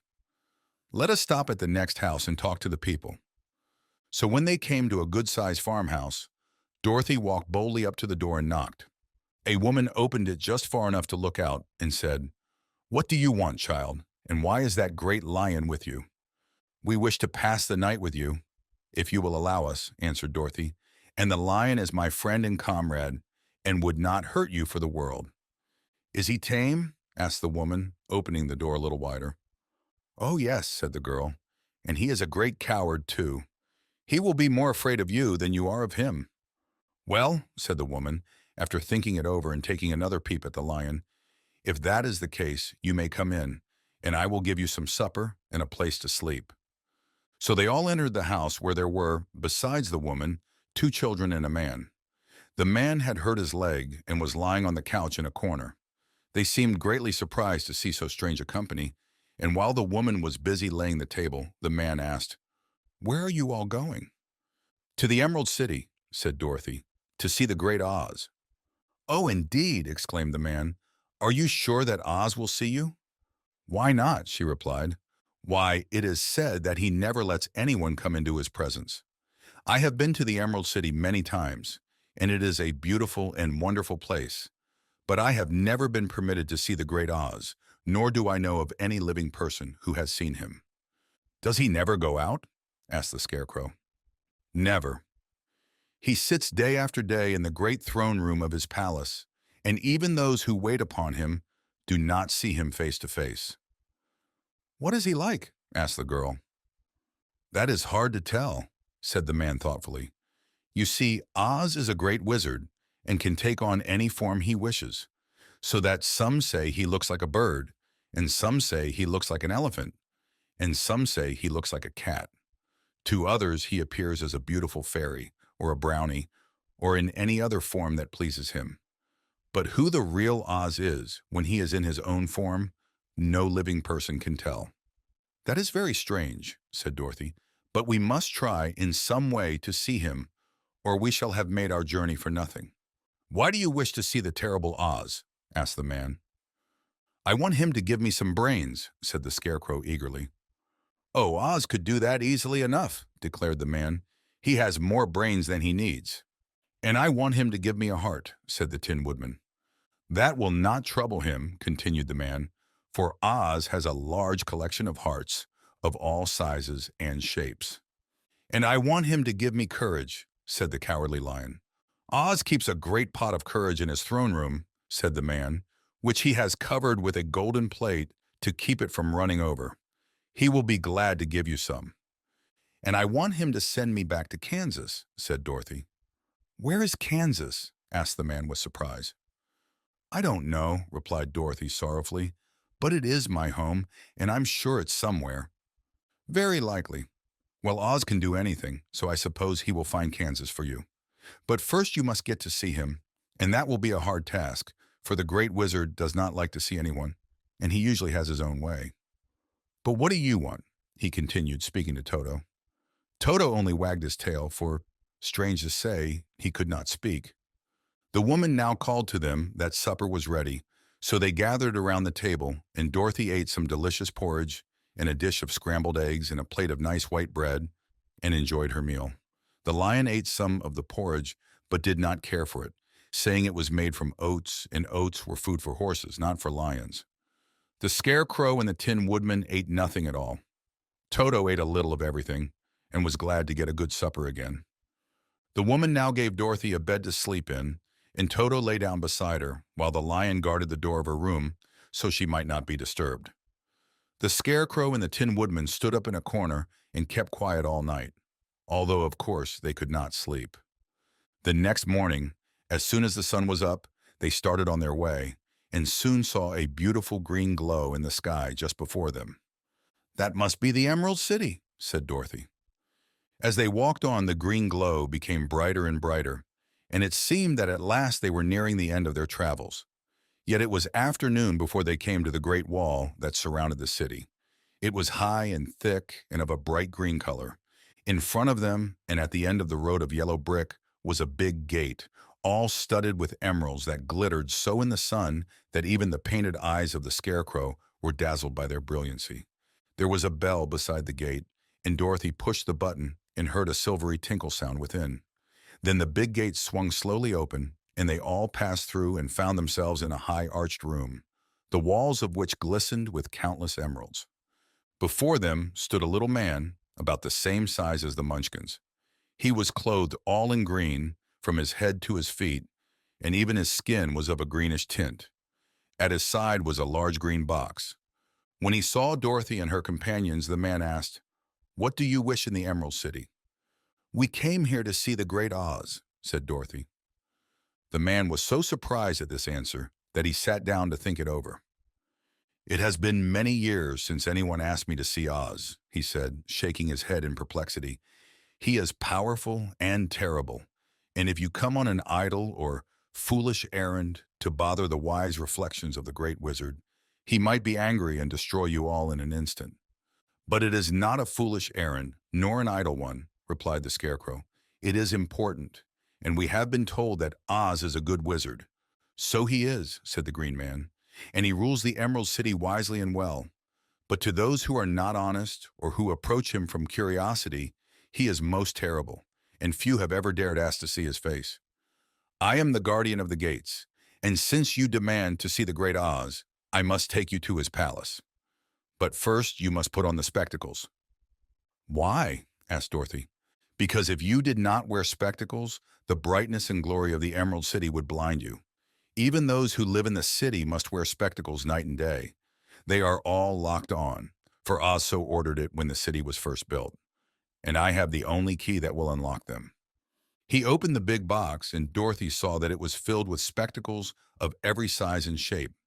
All of them had green glasses in them. The guardian of the gates found a pair that would just fit Dorothy and put them over her eyes. There were two golden bands fastened to them that passed around the back of her head, where they were locked together by a little key that was at the end of a chain the guardian of the gates wore around his neck. When they were on, Dorothy could not take them off had she wished. But of course she did not wish to be blinded by the glare of the Emerald City, so she said nothing. Then the Green Man fitted spectacles for the Scarecrow and the Tin Woodman and the Lion, and even on little Toto, and all were locked fast with the key. Then the guardian of the gates put on his own glasses and told them he was ready to show them to the palace. Taking a big golden key from a peg on the wall, he opened another gate, and they all followed him through the portal into the streets of the Emerald City. Chapter 11. The Wonderful City of Oz. Even with eyes protected by the green spectacles, Dorothy and her friends were at first dazzled by the brilliancy of the wonderful city. The streets were lined with beautiful houses, all built of green marble and studded everywhere with sparkling emeralds. They walked over a pavement of the same green marble, and where the blocks were joined together were rows of emeralds, set closely and glittering in the brightness of the sun. The window panes were of green glass. Even the sky above the city had a green tint, and the rays of the sun were green. There were many people, men, women, and children, walking about, and these were all dressed in green clothes and had greenish skins. They looked at Dorothy and her strangely assorted company with wondering eyes, and the children all ran away and hid behind their mothers when they saw the lion. But no one spoke to them. Many shops stood in the street, and Dorothy saw that everything in them was green. Green candy and green popcorn were offered for sale, as well as green shoes, green hats, and green clothes of all sorts. At one place, a man was selling green lemonade, and when the children bought it, Dorothy could see that they paid for it with green pennies. There seemed to be no horses nor animals of any kind. The men carried things around in little green carts, which they pushed before them. Everyone seemed happy and contented and prosperous. The guardian of the gates led them through the streets until they came to a big building, exactly in the middle of the city, which was the Palace of Oz, the Great Wizard. There was a soldier before the door, dressed in a green uniform and wearing a long green beard. "Here are strangers," said the guardian of the gates to him, "and they demand to see the great Oz."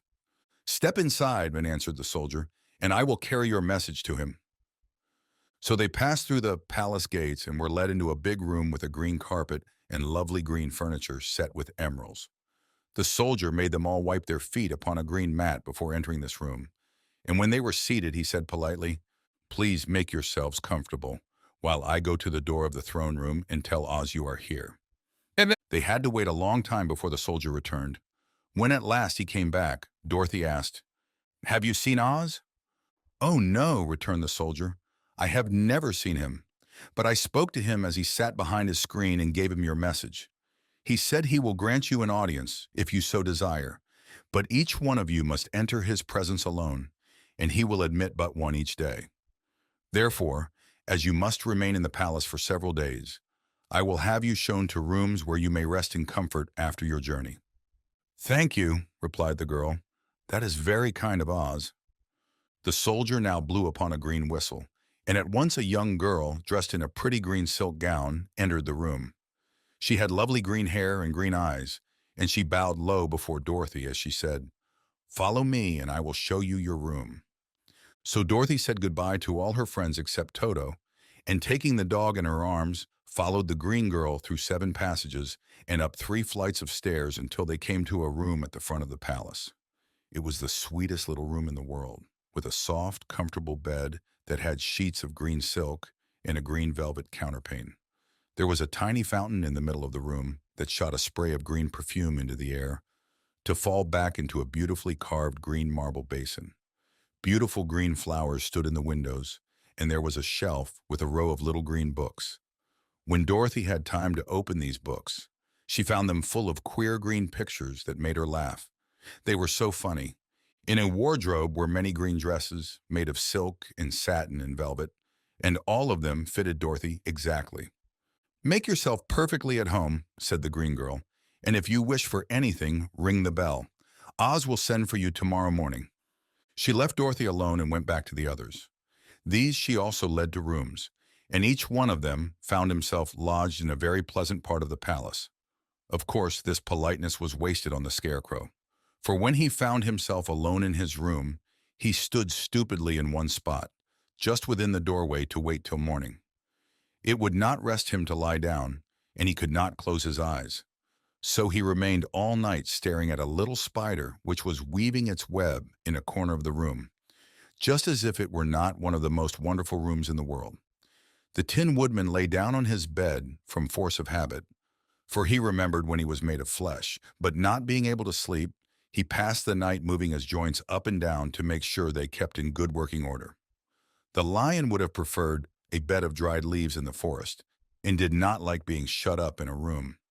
But he had too much sense to let this worry him, so he sprang upon the bed and rolled himself up like a cat and purred himself asleep in a minute. The next morning, after breakfast, the Green Maiden came to fetch Dorothy, and she dressed her in one of the prettiest gowns, made of green brocaded satin. Dorothy put on a green silk apron and tied a green ribbon around Toto's neck, and they started for the throne room of the great Oz. First they came to a great hall in which were many ladies and gentlemen of the court, all dressed in rich costumes. These people had nothing to do but talk to each other, but they always came to wait outside the throne room every morning, although they were never permitted to see Oz. As Dorothy entered, they looked at her curiously, and one of them whispered, "Are you really going to look upon the face of Oz the Terrible?" "Of course," answered the girl, "if he will see me."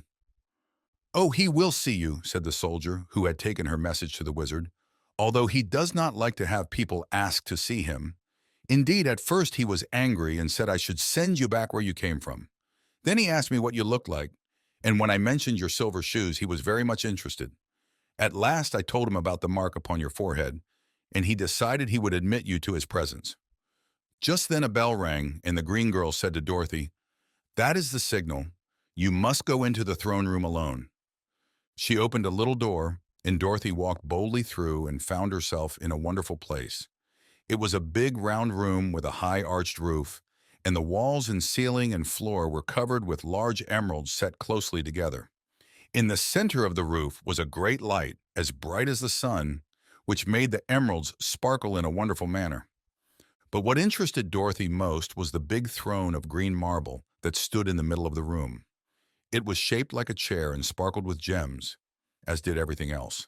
In the center of the chair was an enormous head, without a body to support it or any arms or legs whatever. There was no hair upon this head, but it had eyes and a nose and mouth, and was much bigger than the head of the biggest giant. As Dorothy gazed upon this in wonder and fear, the eyes turned slowly and looked at her sharply and steadily.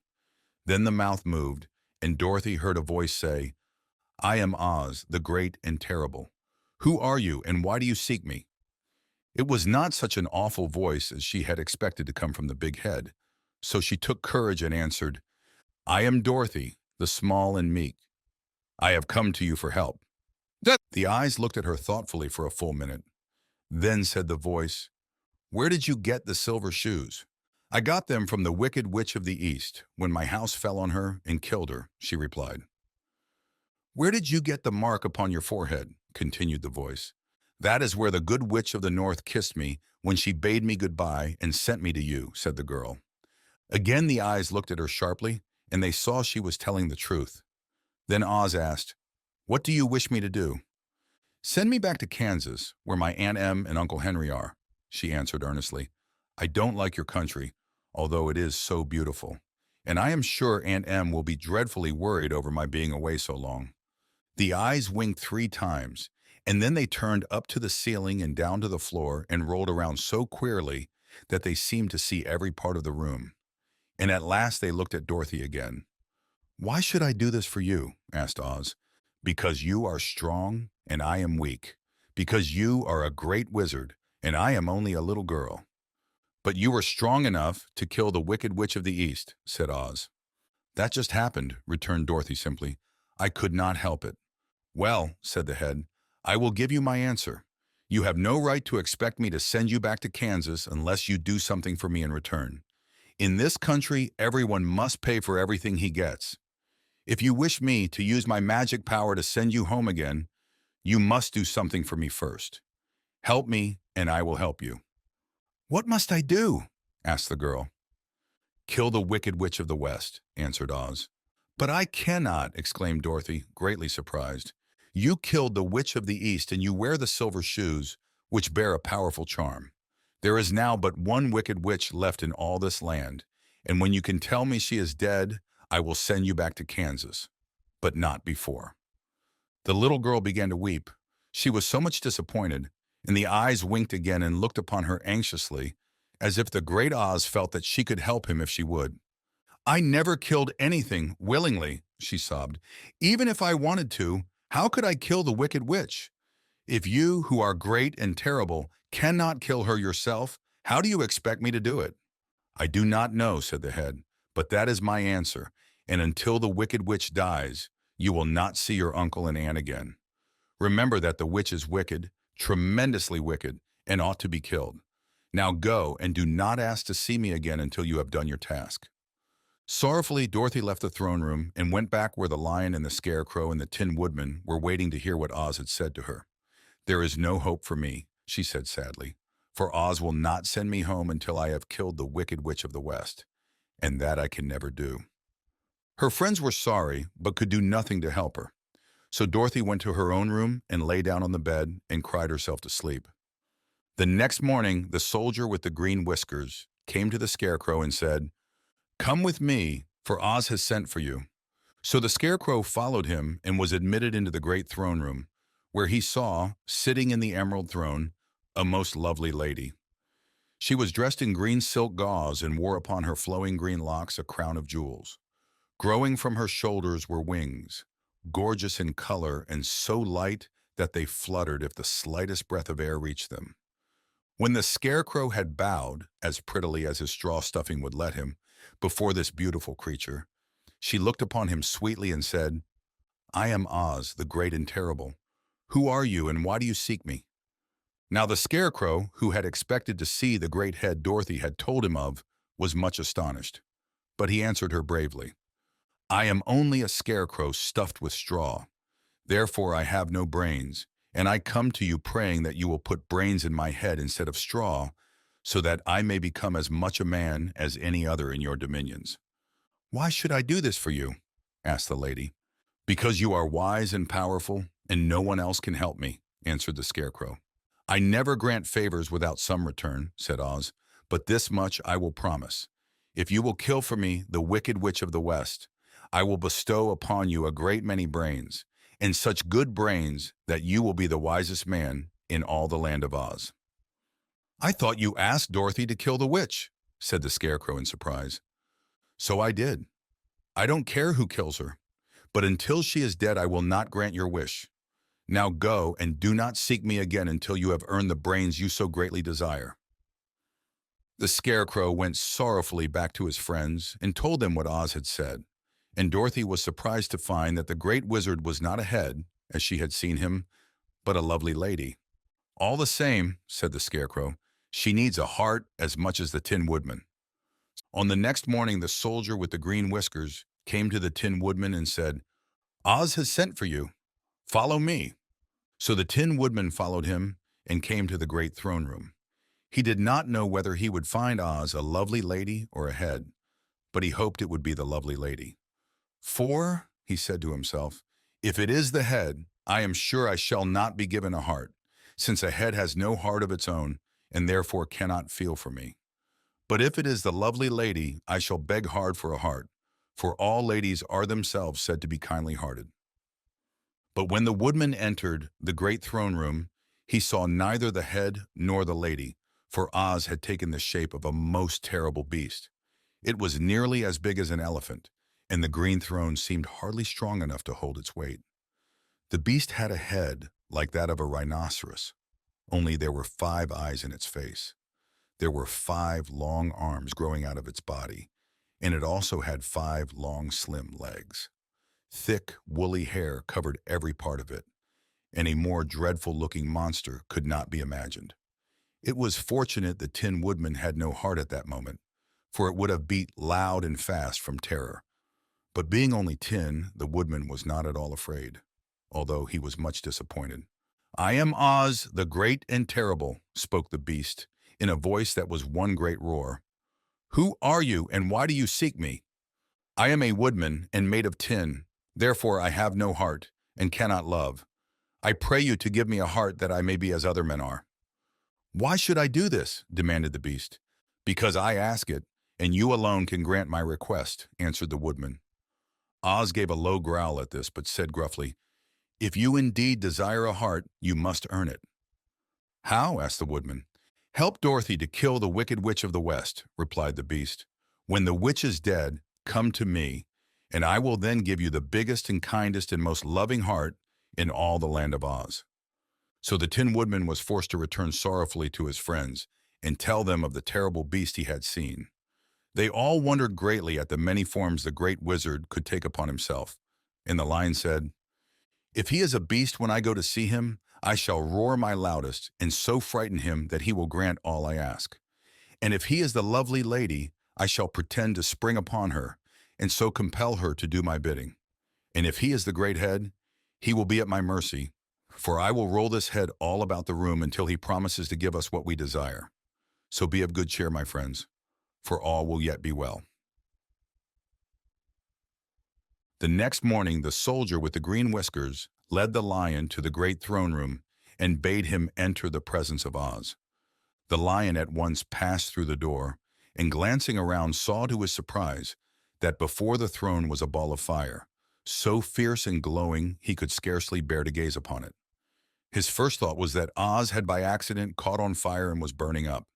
But when he tried to go nearer, the heat was so intense that it singed his whiskers, and he crept back tremblingly to a spot nearer the door. Then a low, quiet voice came from the ball of fire, and these were the words it spoke. "I am Oz, the great and terrible. Who are you, and why do you seek me?" And the lion answered, "I am a cowardly lion, afraid of everything. I came to you to beg that you give me courage, so that in reality I may become the king of beasts, as men call me." "Why should I give you courage?" demanded Oz. "Because of all wizards, you are the greatest, and alone have power to grant my request," answered the lion. The ball of fire burned fiercely for a time, and the voice said, "Bring me proof that the wicked witch is dead, and that moment I will give you courage. But as long as the witch lives, you must remain a coward." The lion was angry at this speech, but could say nothing in reply. And while he stood silently gazing at the ball of fire, it became so furiously hot that he turned tail and rushed from the room. He was glad to find his friends waiting for him, and told them of his terrible interview with the wizard. "What shall we do now?" asked Dorothy sadly. "There is only one thing we can do," returned the lion, "and that is to go to the land of the Winkies, seek out the wicked witch, and destroy her." "But suppose we cannot," said the girl. "Then I shall never have courage," declared the lion. "And I shall never have brains," added the scarecrow. "And I shall never have a heart," spoke the Tin Woodman. "And I shall never see Aunt Em and Uncle Henry," said Dorothy, beginning to cry. "Be careful," cried the green girl. "The tears will fall on your green silk gown and spot it." So Dorothy dried her eyes and said, "I suppose we must try it, but I am sure I do not want to kill anybody, even to see Aunt Em again." "I will go with you, but I'm too much of a coward to kill the witch," said the lion. "I will go too," declared the scarecrow, "but I shall not be of much help to you. I am such a fool." "I haven't the heart to harm even a witch," remarked the Tin Woodman, "but if you go, I certainly shall go with you." Therefore it was decided to start upon their journey the next morning, and the woodman sharpened his axe on a green grindstone and had all his joints properly oiled. The Scarecrow stuffed himself with fresh straw, and Dorothy put new paint on his eyes that he might see better. The green girl, who was very kind to them, filled Dorothy's basket with good things to eat and fastened a little bell around Toto's neck with a green ribbon. They went to bed quite early and slept soundly until daylight, when they were awakened by the crowing of a green cock that lived in the backyard of the palace and the cackling of a hen that had laid a green egg. Chapter 12. The Search for the Wicked Witch. The soldier with the green whiskers led them through the streets of the Emerald City until they reached the room where the guardian of the gates lived. This officer unlocked their spectacles to put them back in his great box, and then he politely opened the gate for our friends. "Which road leads to the Wicked Witch of the West?" asked Dorothy. "There is no road," answered the guardian of the gates. "No one ever wishes to go that way." "How then are we to find her?" inquired the girl. "That will be easy," replied the man, "for when she knows you are in the country of the Winkies, she will find you and make you all her slaves." "Perhaps not," said the Scarecrow, "for we mean to destroy her." "Oh, that is different," said the guardian of the gates. "No one has ever destroyed her before, so I naturally thought she would make slaves of you, as she has of the rest. But take care, for she is wicked and fierce, and may not allow you to destroy her. Keep to the west, where the sun sets, and you cannot fail to find her." They thanked him and bade him goodbye and turned toward the west, walking over fields of soft grass dotted here and there with daisies and buttercups. Dorothy still wore the pretty silk dress she had put on in the palace, but now, to her surprise, she found it was no longer green, but pure white. The ribbon around Toto's neck had also lost its green color and was as white as Dorothy's dress. The Emerald City was soon left far behind. As they advanced, the ground became rougher and hillier, for there were no farms nor houses in this country of the West, and the ground was untilled. In the afternoon, the sun shone hot in their faces, for there were no trees to offer them shade, so that before night, Dorothy and Toto and the lion were tired and lay down upon the grass and fell asleep, with the woodman and the Scarecrow keeping watch. Now the Wicked Witch of the West had but one eye, yet that was as powerful as a telescope and could see everywhere. So as she sat in the door of her castle, she happened to look around and saw Dorothy lying asleep with her friends all about her. They were a long distance off, but the Wicked Witch was angry to find them in her country, so she blew upon a silver whistle that hung around her neck. At once there came running to her from all directions a pack of great wolves. They had long legs and fierce eyes and sharp teeth. "Go to those people," said the witch, "and tear them to pieces." "Are you not going to make them your slaves?" asked the leader of the wolves. "No," she answered. "One is of tin and one of straw. One is a girl and another a lion. None of them is fit to work, so you may tear them into small pieces." "Very well," said the wolf, and he dashed away at full speed, followed by the others. It was lucky the Scarecrow and the woodman were wide awake and heard the wolves coming. "This is my fight," said the woodman, "so get behind me and I will meet them as they come." He seized his axe, which he had made very sharp, and as the leader of the wolves came on, the Tin Woodman swung his arm and chopped the wolf's head from its body so that it immediately died. As soon as he could raise his axe, another wolf came up, and he also fell under the sharp edge of the Tin Woodman's weapon. There were 40 wolves, and 40 times a wolf was killed, so that at last they all lay dead in a heap before the woodman. Then he put down his axe and sat beside the Scarecrow, who said, "It was a good fight, friend." They waited until Dorothy awoke the next morning. The little girl was quite frightened when she saw the great pile of shaggy wolves, but the Tin Woodman told her all. She thanked him for saving them and sat down to breakfast, after which they started again upon their journey. Now this same morning, the Wicked Witch came to the door of her castle and looked out with her one eye that could see far off. She saw all her wolves lying dead and the strangers still traveling through her country. This made her angrier than before, and she blew her silver whistle twice. Straightway a great flock of wild crows came flying toward her, enough to darken the sky.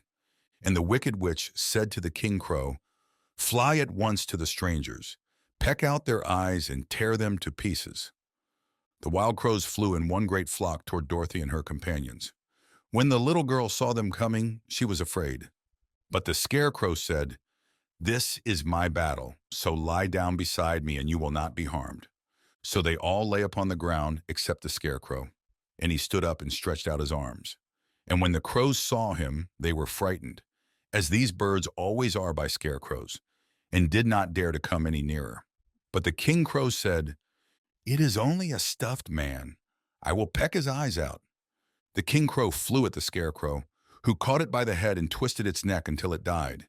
And then another crow flew at him, and the Scarecrow twisted its neck also. There were 40 crows, and 40 times the Scarecrow twisted a neck, until at last all were lying dead beside him. Then he called to his companions to rise, and again they went upon their journey. When the Wicked Witch looked out again and saw all her crows lying in a heap, she got into a terrible rage and blew 3 times upon her silver whistle. Forthwith there was heard a great buzzing in the air, and a swarm of black bees came flying toward her. "Go to the strangers and sting them to death," commanded the witch, and the bees turned and flew rapidly until they came to where Dorothy and her friends were walking. But the woodman had seen them coming, and the Scarecrow had decided what to do. "Take out my straw and scatter it over the little girl and the dog and the lion," he said to the woodman, "and the bees cannot sting them." This the woodman did, and as Dorothy lay close beside the lion and held Toto in her arms, the straw covered them entirely. The bees came and found no one but the woodman to sting, so they flew at him and broke off all their stings against the tin without hurting the woodman at all. And as bees cannot live when their stings are broken, that was the end of the black bees, and they lay scattered thick about the woodman like little heaps of fine coal. Then Dorothy and the lion got up, and the girl helped the Tin Woodman put the straw back into the Scarecrow again until he was as good as ever. So they started upon their journey once more. The Wicked Witch was so angry when she saw her black bees in little heaps like fine coal that she stamped her foot and tore her hair and gnashed her teeth. And then she called a dozen of her slaves, who were the Winkies, and gave them sharp spears, telling them to go to the strangers and destroy them. The Winkies were not a brave people, but they had to do as they were told. So they marched away until they came near to Dorothy. Then the lion gave a great roar and sprang towards them, and the poor Winkies were so frightened that they ran back as fast as they could. When they returned to the castle, the Wicked Witch beat them well with a strap and sent them back to their work, after which she sat down to think what she should do next. She could not understand how all her plans to destroy these strangers had failed. But she was a powerful witch, as well as a wicked one, and she soon made up her mind how to act. There was in her cupboard a golden cap with a circle of diamonds and rubies running round it. This golden cap had a charm. Whoever owned it could call 3 times upon the winged monkeys, who would obey any order they were given. But no person could command these strange creatures more than 3 times. Twice already the Wicked Witch had used the charm of the cap. Once was when she had made the Winkies her slaves and set herself to rule over their country. The winged monkeys had helped her do this. The second time was when she had fought against the great Oz himself and driven him out of the land of the West. The winged monkeys had also helped her in doing this. Only once more could she use this golden cap, for which reason she did not like to do so until all her other powers were exhausted. But now that her fierce wolves and her wild crows and her stinging bees were gone, and her slaves had been scared away by the cowardly lion, she saw there was only one way left to destroy Dorothy and her friends.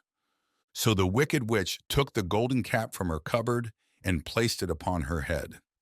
Then she stood upon her left foot and said slowly, "Epe pepe kaka." Next she stood upon her right foot and said, "Hillo, holo, hello."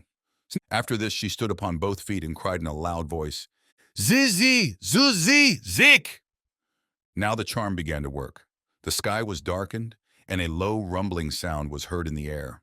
There was a rushing of many wings, a great chattering and laughing, and the sun came out of the dark sky to show the Wicked Witch surrounded by a crowd of monkeys, each with a pair of immense and powerful wings on his shoulders. One, much bigger than the others, seemed to be their leader. He flew close to the witch and said, "You have called us for the third and last time. What do you command?" "Go to the strangers who are within my land and destroy them all, except the lion," said the wicked witch. "Bring that beast to me, for I have a mind to harness him like a horse and make him work." "Your commands shall be obeyed," said the leader. Then, with a great deal of chattering and noise, the winged monkeys flew away to the place where Dorothy and her friends were walking. Some of the monkeys seized the Tin Woodman and carried him through the air until they were over a country thickly covered with sharp rocks. Here they dropped the poor woodman, who fell a great distance to the rocks, where he lay so battered and dented that he could neither move nor groan. Others of the monkeys caught the scarecrow, and with their long fingers pulled all of the straw out of his clothes and head.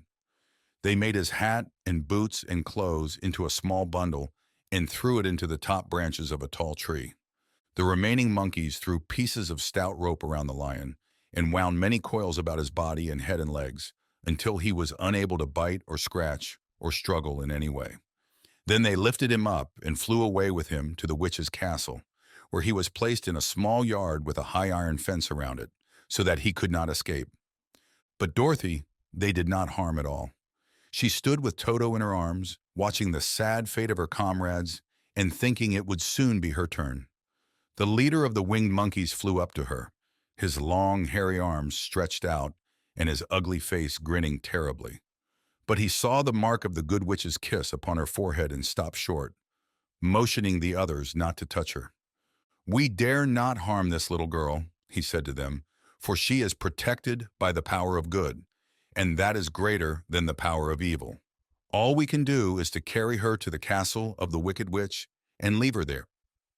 So carefully and gently, they lifted Dorothy in their arms and carried her swiftly through the air until they came to the castle, where they set her down upon the front doorstep. Then the leader said to the witch, "We have obeyed you as far as we were able. The Tin Woodman and the Scarecrow are destroyed, and the lion is tied up in your yard. The little girl we dare not harm, nor the dog she carries in her arms. Your power over our band is now ended, and you will never see us again." Then all the winged monkeys, with much laughing and chattering and noise, flew into the air and were soon out of sight. The wicked witch was both surprised and worried when she saw the mark on Dorothy's forehead, for she knew well that neither the winged monkeys nor she herself dare hurt the girl in any way. She looked down at Dorothy's feet, and seeing the silver shoes began to tremble with fear, for she knew what a powerful charm belonged to them. At first the witch was tempted to run away from Dorothy, but she happened to look into the child's eyes and saw how simple the soul behind them was, and that the little girl did not know of the wonderful power the silver shoes gave her. So the wicked witch laughed to herself and thought, "I can still make her my slave, for she does not know how to use her power." Then she said to Dorothy, harshly and severely, "Come with me and see that you mind everything I tell you, for if you do not, I will make an end of you, as I did of the Tin Woodman and the Scarecrow." Dorothy followed her through many of the beautiful rooms in her castle until they came to the kitchen, where the witch bade her clean the pots and kettles and sweep the floor and keep the fire fed with wood. Dorothy went to work meekly, with her mind made up to work as hard as she could, for she was glad the wicked witch had decided not to kill her. With Dorothy hard at work, the witch thought she would go into the courtyard and harness the cowardly lion like a horse. It would amuse her, she was sure, to make him draw her chariot whenever she wished to go to drive. But as she opened the gate, the lion gave a loud roar and bounded at her so fiercely that the witch was afraid and ran out and shut the gate again. "If I cannot harness you," said the witch to the lion, speaking through the bars of the gate, "I can starve you. You shall have nothing to eat until you do as I wish." So after that, she took no food to the imprisoned lion. But every day she came to the gate at noon and asked, "Are you ready to be harnessed like a horse?" And the lion would answer, "No, if you come in this yard, I will bite you." The reason the lion did not have to do as the witch wished was that every night, while the woman was asleep, Dorothy carried him food from the cupboard. After he had eaten, he would lie down on his bed of straw, and Dorothy would lie beside him and put her head on his soft, shaggy mane, while they talked of their troubles and tried to plan some way to escape. But they could find no way to get out of the castle, for it was constantly guarded by the yellow Winkies, who were the slaves of the wicked witch, and too afraid of her not to do as she told them. The girl had to work hard during the day, and often the witch threatened to beat her with the same old umbrella she always carried in her hand. But in truth, she did not dare to strike Dorothy because of the mark upon her forehead. The child did not know this and was full of fear for herself and Toto.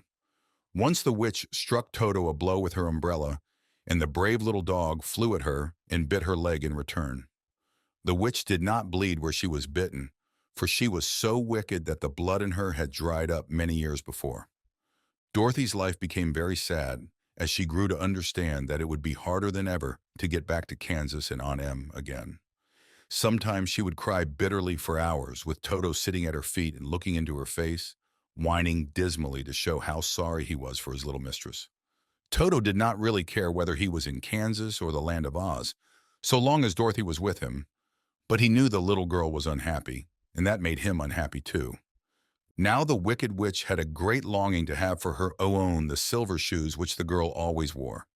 Her bees and her crows and her wolves were lying in heaps and drying up, and she had used up all the power of the golden cap. But if she could only get hold of the silver shoes, they would give her more power than all the other things she had lost. She watched Dorothy carefully to see if she ever took off her shoes, thinking she might steal them.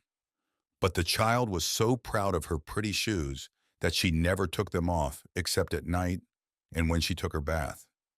The witch was too much afraid of the dark to dare go in Dorothy's room at night to take the shoes, and her dread of water was greater than her fear of the dark, so she never came near when Dorothy was bathing.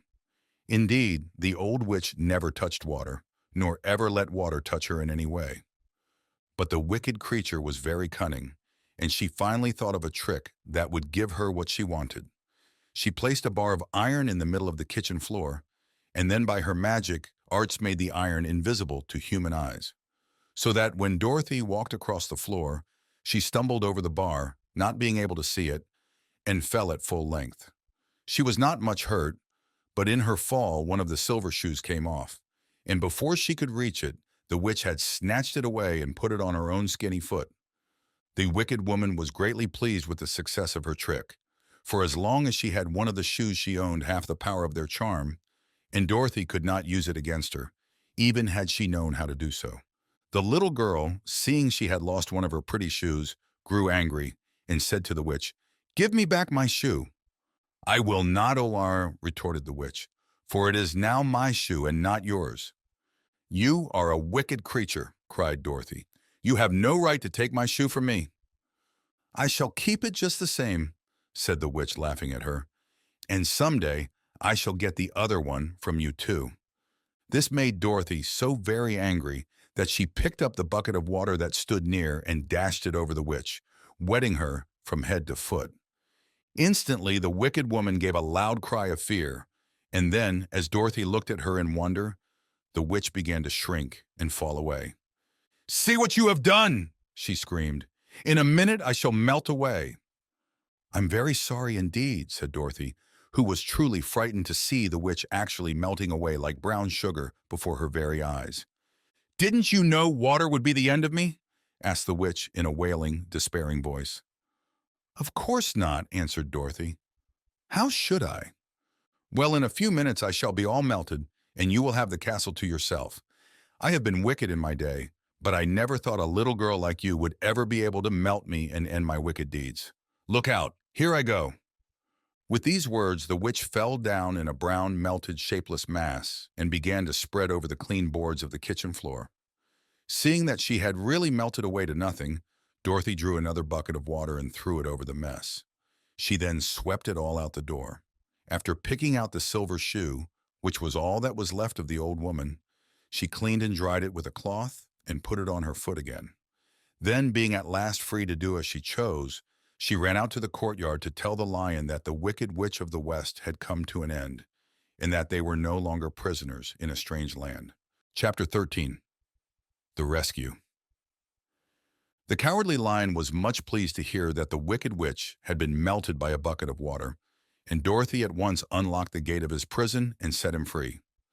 They went in together to the castle, where Dorothy's first act was to call all the Winkies together and tell them that they were no longer slaves. There was great rejoicing among the yellow Winkies, for they had been made to work hard during many years for the wicked witch, who had always treated them with great cruelty. They kept this day as a holiday, then and ever after, and spent the time in feasting and dancing. "If our friends the Scarecrow and the Tin Woodman were only with us," said the Lion, "I should be quite happy." "Don't you suppose we could rescue them?" asked the girl anxiously. "We can try," answered the Lion. So they called the yellow Winkies and asked them if they would help to rescue their friends, and the Winkies said that they would be delighted to do all in their power for Dorothy, who had set them free from bondage. So she chose a number of the Winkies who looked as if they knew the most, and they all started away. They traveled that day and part of the next until they came to the rocky plain where the Tin Woodman lay, all battered and bent. His axe was near him, but the blade was rusted and the handle broken off short. The Winkies lifted him tenderly in their arms and carried him back to the Yellow Castle again, Dorothy shedding a few tears by the way at the sad plight of her old friend, and the Lion looking sober and sorry. When they reached the castle, Dorothy said to the Winkies, "Are any of your people tinsmiths?" "Oh, yes.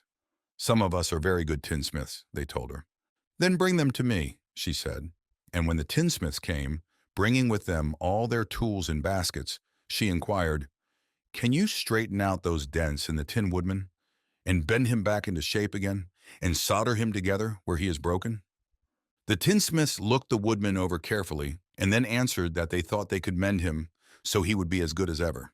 So they set to work in one of the big yellow rooms of the castle and worked for 3 days and 4 nights, hammering and twisting and bending and soldering and polishing and pounding at the legs and body and head of the Tin Woodman, until at last he was straightened out into his old form, and his joints worked as well as ever. To be sure, there were several patches on him, but the tinsmiths did a good job, and as the Woodman was not a vain man, he did not mind the patches at all. When at last he walked into Dorothy's room and thanked her for rescuing him, he was so pleased that he wept tears of joy, and Dorothy had to wipe every tear carefully from his face with her apron, so his joints would not be rusted. At the same time, her own tears fell thick and fast at the joy of meeting her old friend again, and these tears did not need to be wiped away. As for the Lion, he wiped his eyes so often with the tip of his tail that it became quite wet, and he was obliged to go out into the courtyard and hold it in the sun till it dried. "If we only had the Scarecrow with us again," said the Tin Woodman, when Dorothy had finished telling him everything that had happened, "I should be quite happy." "We must try to find him," said the girl. So she called the Winkies to help her, and they walked all that day and part of the next until they came to the tall tree in the branches of which the winged monkeys had tossed the Scarecrow's clothes. It was a very tall tree, and the trunk was so smooth that no one could climb it. But the Woodman said at once, "I'll chop it down, and then we can get the Scarecrow's clothes." Now, while the tinsmiths had been at work mending the Woodman himself, another of the Winkies, who was a goldsmith, had made an axe handle of solid gold and fitted it to the Woodman's axe, instead of the old broken handle. Others polished the blade until all the rust was removed, and it glistened like burnished silver.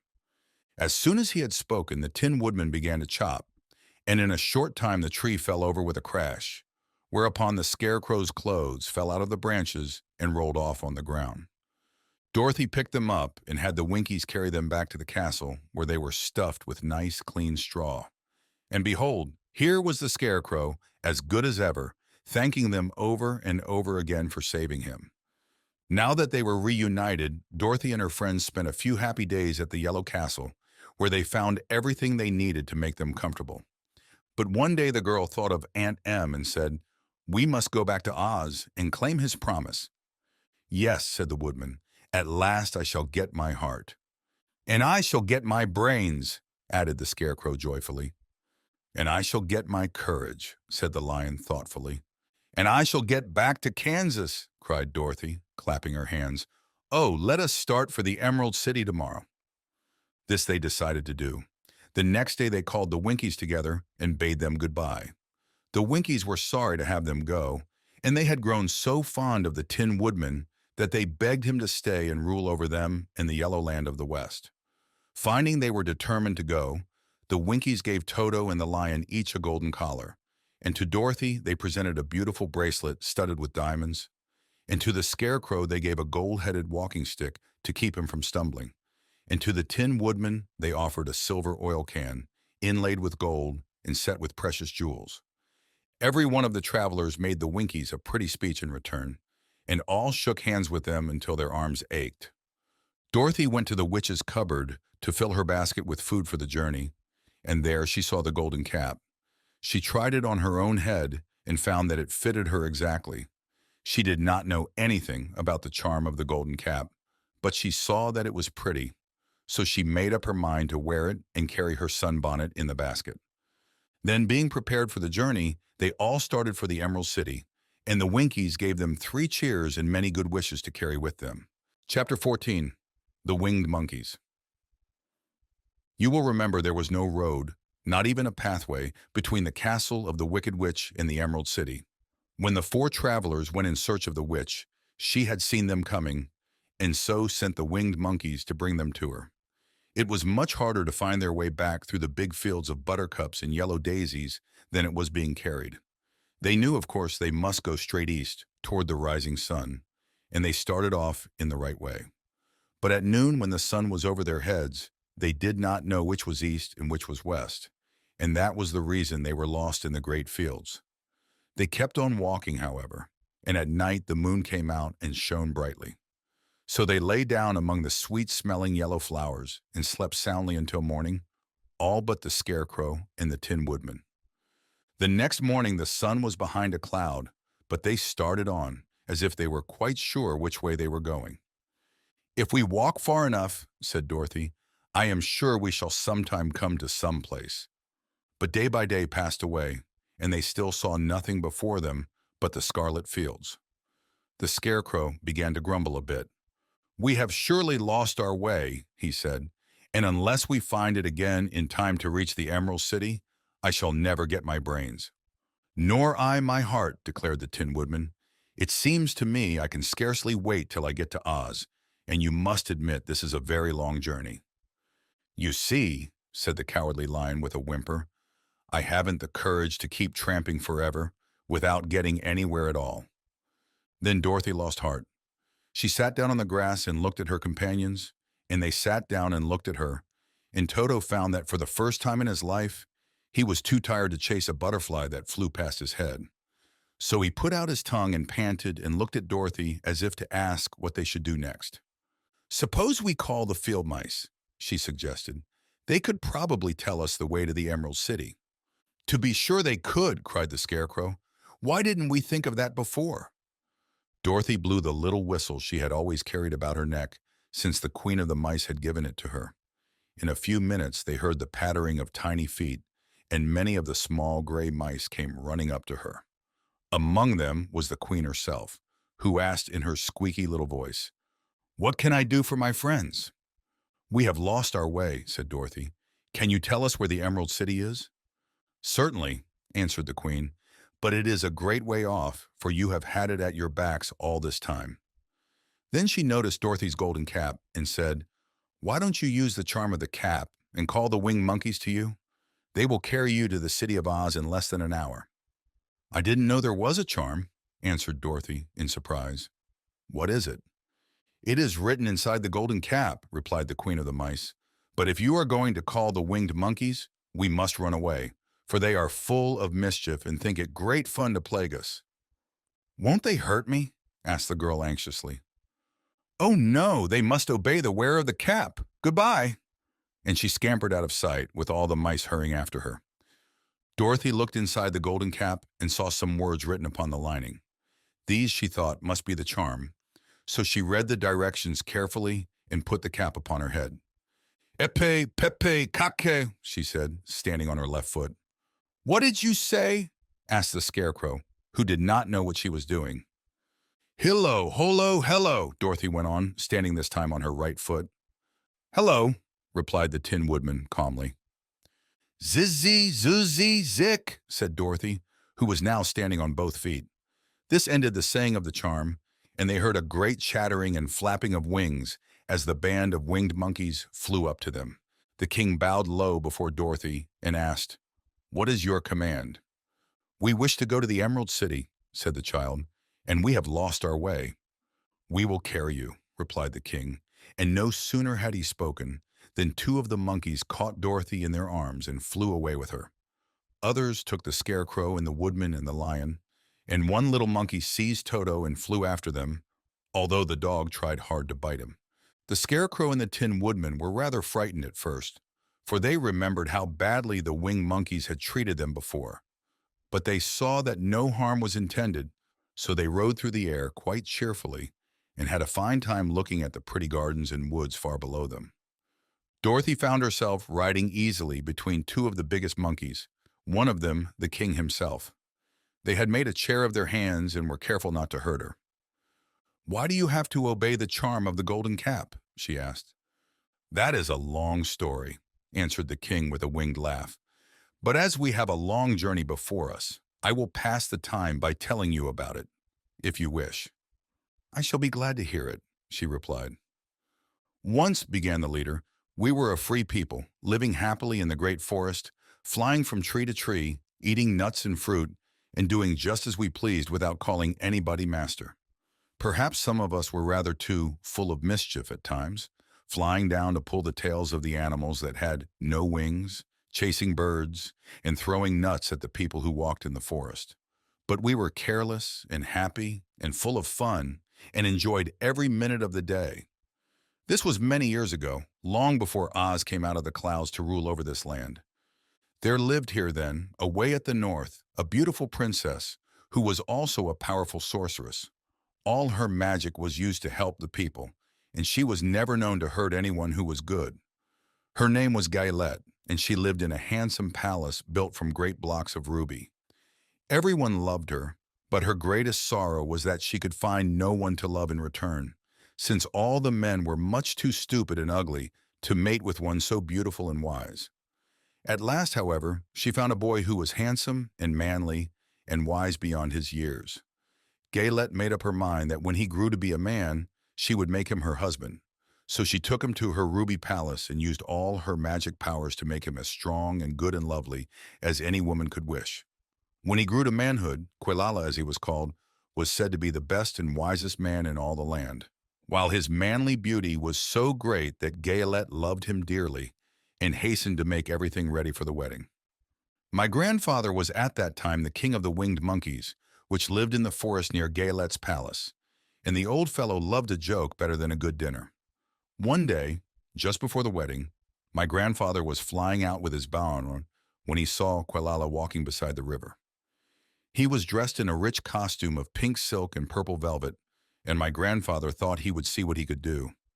At his word, the band flew down and seized Quilala, carried him in their arms until they were over the middle of the river, and then dropped him into the water. "Swim out, my fine fellow," cried my grandfather, "and see if the water has spotted your clothes." Quilala was much too wise not to swim, and he was not in the least spoiled by all his good fortune. He laughed when he came to the top of the water and swam into shore. But when Gailette came running out to him, she found his silks and velvet all ruined by the river. The princess was angry, and she knew, of course, who did it. She had all the winged monkeys brought before her, and she said at first that their wings should be tied and they should be treated as they had treated Quilala and dropped in the river. But my grandfather pleaded hard, for he knew the monkeys would drown in the river with their wings tied, and Quilala said a kind word for them also, so that Gailette finally spared them, on condition that the winged monkeys should ever after do 3 times the bidding of the owner of the golden cap. This cap had been made for a wedding present to Quilala, and it is said to have cost the princess half her kingdom. Of course, my grandfather and all the other monkeys at once agreed to the condition, and that is how it happens that we are 3 times the slaves of the owner of the golden cap, whosoever he may be. "And what became of them?" asked Dorothy, who had been greatly interested in the story. "Quilala being the first owner of the golden cap," replied the monkey, "he was the first to lay his wishes upon us. As his bride could not bear the sight of us, he called us all to him in the forest after he had married her, and ordered us always to keep where she could never again set eyes on a winged monkey, which we were glad to do, for we were all afraid of her. This was all we ever had to do until the golden cap fell into the hands of the Wicked Witch of the West, who made us enslave the Winkies, and afterward drive Oz himself out of the land of the West. Now the golden cap is yours, and 3 times you have the right to lay your wishes upon us." As the Monkey King finished his story, Dorothy looked down and saw the green, shining walls of the Emerald City before them. She wondered at the rapid flight of the monkeys, but was glad the journey was over. The strange creatures set the travelers down carefully before the gate of the city. The king bowed low to Dorothy and then flew swiftly away, followed by all his band. "That was a good ride," said the little girl. "Yes, and a quick way out of our troubles," replied the lion. "How lucky it was you brought away that wonderful cap." Chapter 15. The Discovery of Oz the Terrible. The 4 travelers walked up to the great gate of Emerald City and rang the bell. After ringing several times, it was opened by the same guardian of the gates they had met before. "What? Are you back again?" he asked in surprise. "Do you not see us?" answered the Scarecrow. "But I thought you had gone to visit the Wicked Witch of the West." "We did visit her," said the Scarecrow. "And she let you go again?" asked the man in wonder. "She could not help it, for she is melted," explained the Scarecrow. "Melted? Well, that is good news indeed," said the man. "Who melted her?" "It was Dorothy," said the lion gravely. "Good gracious," exclaimed the man, and he bowed very low indeed before her. Then he led them into his little room and locked the spectacles from the great box on all their eyes, just as he had done before. Afterward, they passed on through the gate into the Emerald City. When the people heard from the guardian of the gates that Dorothy had melted the Wicked Witch of the West, they all gathered around the travelers and followed them in a great crowd to the Palace of Oz. The soldier with the green whiskers was still on guard before the door, but he let them in at once, and they were again met by the beautiful green girl, who showed each of them to their old rooms at once, so they might rest until the great Oz was ready to receive them. The soldier had the news carried straight to Oz that Dorothy and the other travelers had come back again after destroying the Wicked Witch. But Oz made no reply. They thought the great wizard would send for them at once, but he did not. They had no word from him the next day, nor the next, nor the next. The waiting was tiresome and wearing, and at last they grew vexed that Oz should treat them in so poor a fashion, after sending them to undergo hardships in slavery. So the Scarecrow at last asked the green girl to take another message to Oz, saying if he did not let them in to see him at once, they would call the winged monkeys to help them and find out whether he kept his promises or not. When the wizard was given this message, he was so frightened that he sent word for them to come to the throne room at 4 minutes after 9 o'clock the next morning. He had once met the winged monkeys in the land of the West, and he did not wish to meet them again. The 4 travelers passed a sleepless night, each thinking of the gift Oz had promised to bestow on him. Dorothy fell asleep only once, and then she dreamed she was in Kansas, where Aunt Em was telling her how glad she was to have her little girl at home again. Promptly at 9 o'clock the next morning, the green-whiskered soldier came to them, and 4 minutes later they all went into the throne room of the great Oz. Of course, each one of them expected to see the wizard in the shape he had taken before, and all were greatly surprised when they looked about and saw no one at all in the room. They kept close to the door and closer to one another, for the stillness of the empty room was more dreadful than any of the forms they had seen Oz take. Presently they heard a solemn voice that seemed to come from somewhere near the top of the great dome, and it said, "I am Oz, the great and terrible. Why do you seek me?" They looked again in every part of the room, and then seeing no one, Dorothy asked, "Where are you?" "I am everywhere," answered the voice, "but to the eyes of common mortals I am invisible. I will now seat myself upon my throne, that you may converse with me." Indeed, the voice seemed just then to come straight from the throne itself. So they walked toward it and stood in a row while Dorothy said, "We have come to claim our promise, O Oz." "What promise?" asked Oz. "You promised to send me back to Kansas when the Wicked Witch was destroyed," said the girl. "And you promised to give me brains," said the Scarecrow. "And you promised to give me a heart," said the Tin Woodman. "And you promised to give me courage," said the Cowardly Lion. "Is the Wicked Witch really destroyed?" asked the voice, and Dorothy thought it trembled a little. "Yes," she answered. "I melted her with a bucket of water." dear me, said the voice. How sudden! Well, come to me tomorrow, for I must have time to think it over. You've had plenty of time already, said the Tin Woodman angrily. We shan't wait a day longer, said the Scarecrow. You must keep your promises to us, exclaimed Dorothy. Nasa, the lion thought it might be as well to frighten the wizard, so he gave a large, loud roar, which was so fierce and dreadful that Toto jumped away from him in alarm and tipped over the screen that stood in a corner. As it fell with a crash, they looked that way, and the next moment all of them were filled with wonder. For they saw, standing in just the spot that the screen had hidden, a little old man with a bald head and a wrinkled face, who seemed to be as much surprised as they were. The Tin Woodman, raising his axe, rushed toward the little man and cried out, "Who are you?" "I am Oz, the great and terrible," said the little man in a trembling voice. "But don't strike me, please don't, and I'll do anything you want me to." Our friends looked at him in surprise and dismay. "I thought Oz was a great head," said Dorothy. "And I thought Oz was a lovely lady," said the Scarecrow. "And I thought Oz was a terrible beast," said the Tin Woodman. "And I thought Oz was a ball of fire," exclaimed the lion. "No, you are all wrong," said the little man meekly. "I have been making believe." "Making believe!" cried Dorothy. "Are you not a great wizard?" "Hush, my dear," he said. "Don't speak so loud or you will be overheard, and I should be ruined. I'm supposed to be a great wizard." "And aren't you?" she asked. "Not a bit of it, my dear. I'm just a common man." "You're more than that," said the Scarecrow in a grieved tone. "You're a humbug." "Exactly so," declared the little man, rubbing his hands together as if it pleased him. "I am a humbug." "But this is terrible," said the Tin Woodman. "How shall I ever get my heart?" "Or I my courage?" asked the lion. "Or I my brains," wailed the Scarecrow, wiping the tears from his eyes with his coat sleeve. "My dear friends," said Oz, "I pray you not to speak of these little things. Think of me and the terrible trouble I'm in at being found out." "Doesn't anyone else know you're a humbug?" asked Dorothy. "No one knows it but you four, and myself," replied Oz. "I have fooled everyone so long that I thought I should never be found out.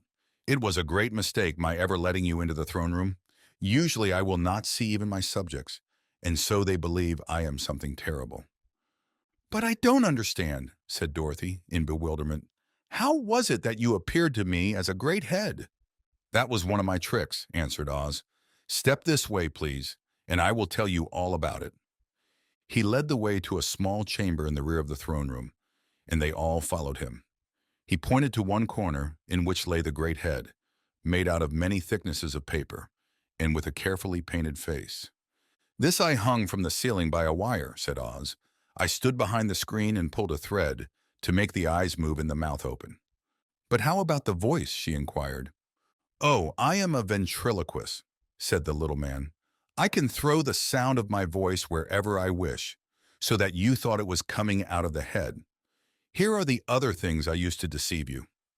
He showed the Scarecrow the dress and the mask he had worn when he seemed to be the lovely lady, and the Tin Woodman saw that his terrible beast was nothing but a lot of skins, sewn together with slats to keep their sides out. As for the ball of fire, the false wizard had hung that also from the ceiling. It was really a ball of cotton, but when oil was poured upon it, the ball burned fiercely. "Really," said the Scarecrow, "you ought to be ashamed of yourself for being such a humbug." "I am, I certainly am," answered the little man sorrowfully, "but it was the only thing I could do. Sit down, please. There are plenty of chairs, and I will tell you my story." So they sat down and listened while he told the following tale. "I was born in Omaha." "Why, that isn't very far from Kansas," cried Dorothy. "No, but it's farther from here," he said, shaking his head at her sadly. "When I grew up, I became a ventriloquist, and at that I was very well trained by a great master. I can imitate any kind of a bird or beast." Here he mewed so like a kitten that Toto pricked up his ears and looked everywhere to see where she was. "After a time," continued Oz, "I tired of that and became a balloonist." "What is that?" asked Dorothy. "A man who goes up in a balloon on circus day so as to draw a crowd of people together and get them to pay to see the circus," he explained. "Oh," she said, "I know. Well, one day I went up in a balloon and the ropes got twisted so that I couldn't come down again. It went way up above the clouds, so far that a current of air struck it and carried it many, many miles away. For a day and a night I traveled through the air, and on the morning of the second day, I awoke and found the balloon floating over a strange and beautiful country. It came down gradually, and I was not hurt a bit, but I found myself in the midst of a strange people who, seeing me come from the clouds, thought I was a great wizard. Of course I let them think so, because they were afraid of me, and promised to do anything I wished them to. Just to amuse myself and keep the good people busy, I ordered them to build this city and my palace, and they did it all willingly and well. Then I thought, as the country was so green and beautiful, I would call it the Emerald City. And to make the name fit better, I put green spectacles on all the people, so that everything they saw was green. "But isn't everything here green?" asked Dorothy. "No more than in any other city," replied Oz. "But when you wear green spectacles, why, of course, everything you see looks green to you." The Emerald City was built a great many years ago, for I was a young man when the balloon brought me here, and I am a very old man now. But my people have worn green glasses on their eyes so long that most of them think it really is an Emerald City, and it certainly is a beautiful place, abounding in jewels and precious metals, and every good thing that is needed to make one happy. I have been good to the people, and they like me. But ever since this palace was built, I have shut myself up and would not see any of them. One of my greatest fears was the witches, for while I had no magical powers at all, I soon found out that the witches were really able to do wonderful things. There were 4 of them in this country, and they ruled the people who live in the north and south and east and west. Fortunately, the witches of the north and south were good, and I knew they would do me no harm. But the witches of the east and west were terribly wicked, and had they not thought I was more powerful than they themselves, they would surely have destroyed me. As it was, I lived in deadly fear of them for many years. So you can imagine how pleased I was when I heard your house had fallen on the wicked witch of the east. When you came to me, I was willing to promise anything if you would only do away with the other witch. But now that you have melted her, I am ashamed to say that I cannot keep my promises." "I think you are a very bad man," said Dorothy. "Oh, no, my dear. I'm really a very good man, but I'm a very bad wizard, I must admit." "Can't you give me brains?" asked the Scarecrow. "You don't need them. You are learning something every day. A baby has brains, but it doesn't know much. Experience is the only thing that brings knowledge, and the longer you are on Earth, the more experience you are sure to get." "That may all be true," said the Scarecrow, "but I shall be very unhappy unless you give me brains." The false wizard looked at him carefully. "Well," he said with a sigh, "I'm not much of a magician, as I said, but if you will come to me tomorrow morning, I will stuff your head with brains. I cannot tell you how to use them, however. You must find that out for yourself." "Oh, thank you," cried the Scarecrow. "I'll find a way to use them, never fear." "But how about my courage?" asked the Lion anxiously. "You have plenty of courage, I am sure," answered Oz. "All you need is confidence in yourself. There is no living thing that is not afraid when it faces danger. The true courage is in facing danger when you are afraid, and that kind of courage you have in plenty." "Perhaps I have, but I'm scared just the same," said the Lion. "I shall really be very unhappy unless you give me the sort of courage that makes one forget he is afraid." "Very well, I will give you that sort of courage tomorrow," replied Oz. "How about my heart?" asked the Tin Woodman. "Why, as for that," answered Oz, "I think you are wrong to want a heart. It makes most people unhappy. If you only knew it, you are in luck not to have a heart." "That must be a matter of opinion," said the Tin Woodman. "For my part, I will bear all the unhappiness without a murmur, if you will give me the heart." "Very well," answered Oz meekly. "Come to me tomorrow, and you shall have a heart.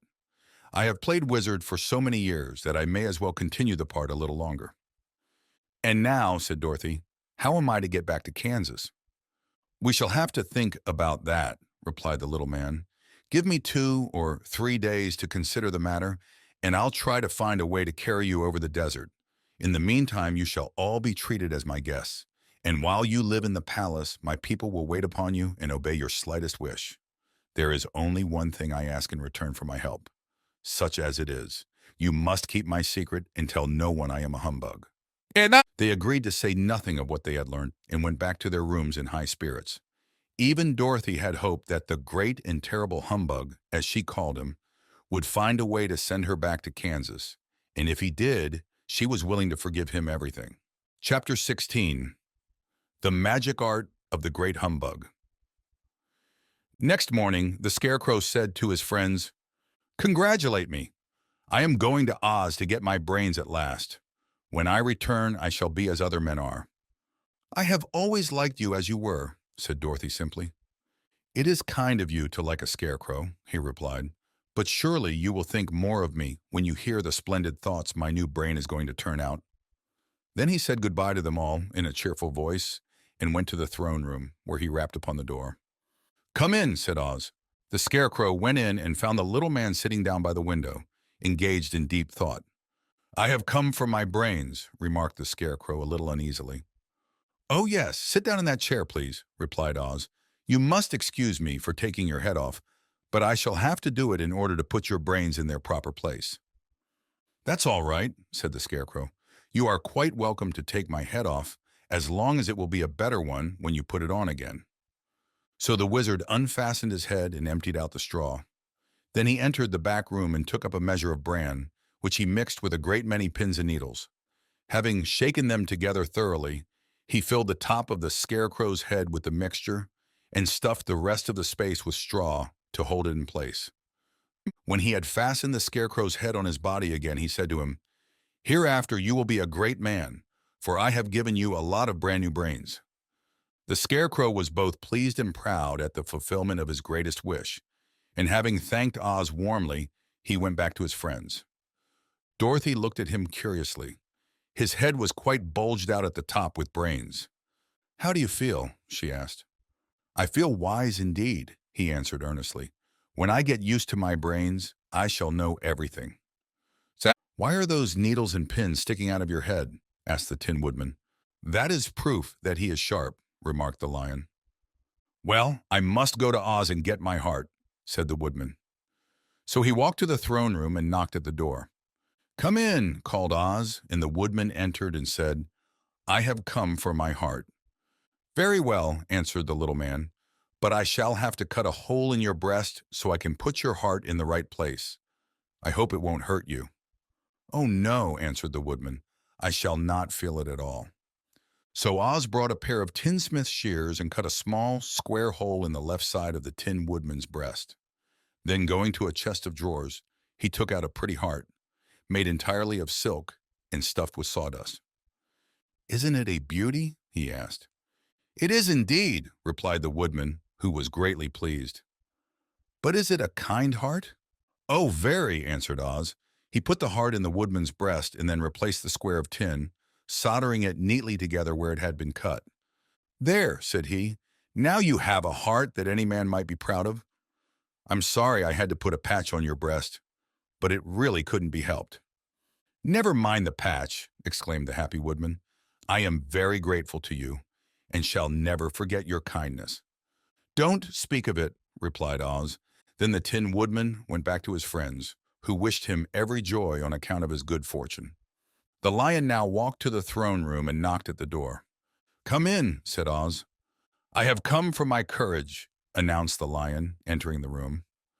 "Very well," answered the little man. "I will get it for you." He went to a cupboard and, reaching up to a high shelf, took down a square green bottle, the contents of which he poured into a green gold dish, beautifully carved. Placing this before the Cowardly Lion, who sniffed at it as if he did not like it, the wizard said, "Drink." "What is it, asked the Lion. "Well," answered Oz, "if it were inside of you, it would be courage. You know, of course, that courage is always inside one, so that this really cannot be called courage until you have swallowed it. Therefore, I advise you to drink it as soon as possible." The Lion hesitated no longer, but drank till the dish was empty. "How do you feel now?" asked Oz. "Full of courage," replied the Lion, who went joyfully back to his friends to tell them of his good fortune. Oz, left to himself, smiled to think of his success in giving the Scarecrow and the Tin Woodman and the Lion exactly what they thought they wanted. "How can I help being a humbug?" he said, "when all these people make me do things that everybody knows can't be done?" It was easy to make the Scarecrow and the Lion and the Woodman happy because they imagined I could do anything, but it will take more than imagination to carry Dorothy back to Kansas, and I'm sure I don't know how it can be done. Chapter 17. How the Balloon Was Launched. For 3 days, Dorothy heard nothing from Oz. These were sad days for the little girl, although her friends were all quite happy and contented. The Scarecrow told them there were wonderful thoughts in his head, but he would not say what they were because he knew no one could understand them but himself. When the Tin Woodman walked about, he felt his heart rattling around in his breast, and he told Dorothy he had discovered it to be a kinder and more tender heart than the one he had owned when he was made of flesh. The Lion declared he was afraid of nothing on earth and would gladly face an army or a dozen of the fierce Kalitas. Thus each of the little party was satisfied except Dorothy, who longed more than ever to get back to Kansas. On the fourth day, to her great joy, Oz sent for her, and when she entered the throne room, he greeted her pleasantly. "Sit down, my dear. I think I have found the way to get you out of this country." "And back to Kansas?" she asked eagerly. "Well, I'm not sure about Kansas," said Oz, "for I haven't the faintest notion which way it lies. But the first thing to do is to cross the desert, and then it should be easy to find your way home." "How can I cross the desert?" she inquired. "Well, I'll tell you what I think," said the little man. "You see, when I came to this country, it was in a balloon. You also came through the air being carried by a cyclone. So I believe the best way to get across the desert will be through the air. Now, it is quite beyond my powers to make a cyclone.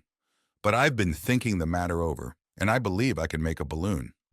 "How?" asked Dorothy. "A balloon," said Oz, "is made of silk, which is coated with glue to keep the gas in it. I have plenty of silk in the palace, so it will be no trouble to make the balloon.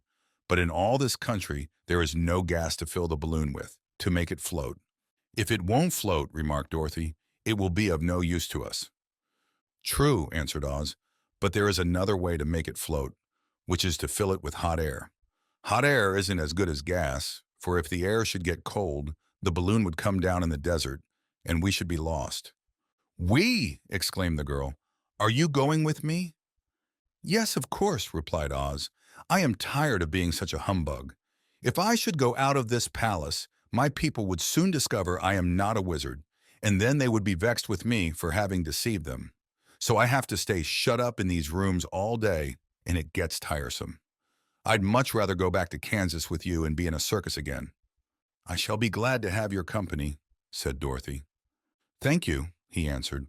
"Now, if you will help me sew the silk together, we will begin to work on our balloon." So Dorothy took a needle and thread, and as fast as Oz cut the strips of silk into proper shape, the girl sewed them neatly together. First there was a strip of light green silk, then a strip of dark green, and then a strip of emerald green. For Oz had a fancy to make the balloon in different shades of the color about them.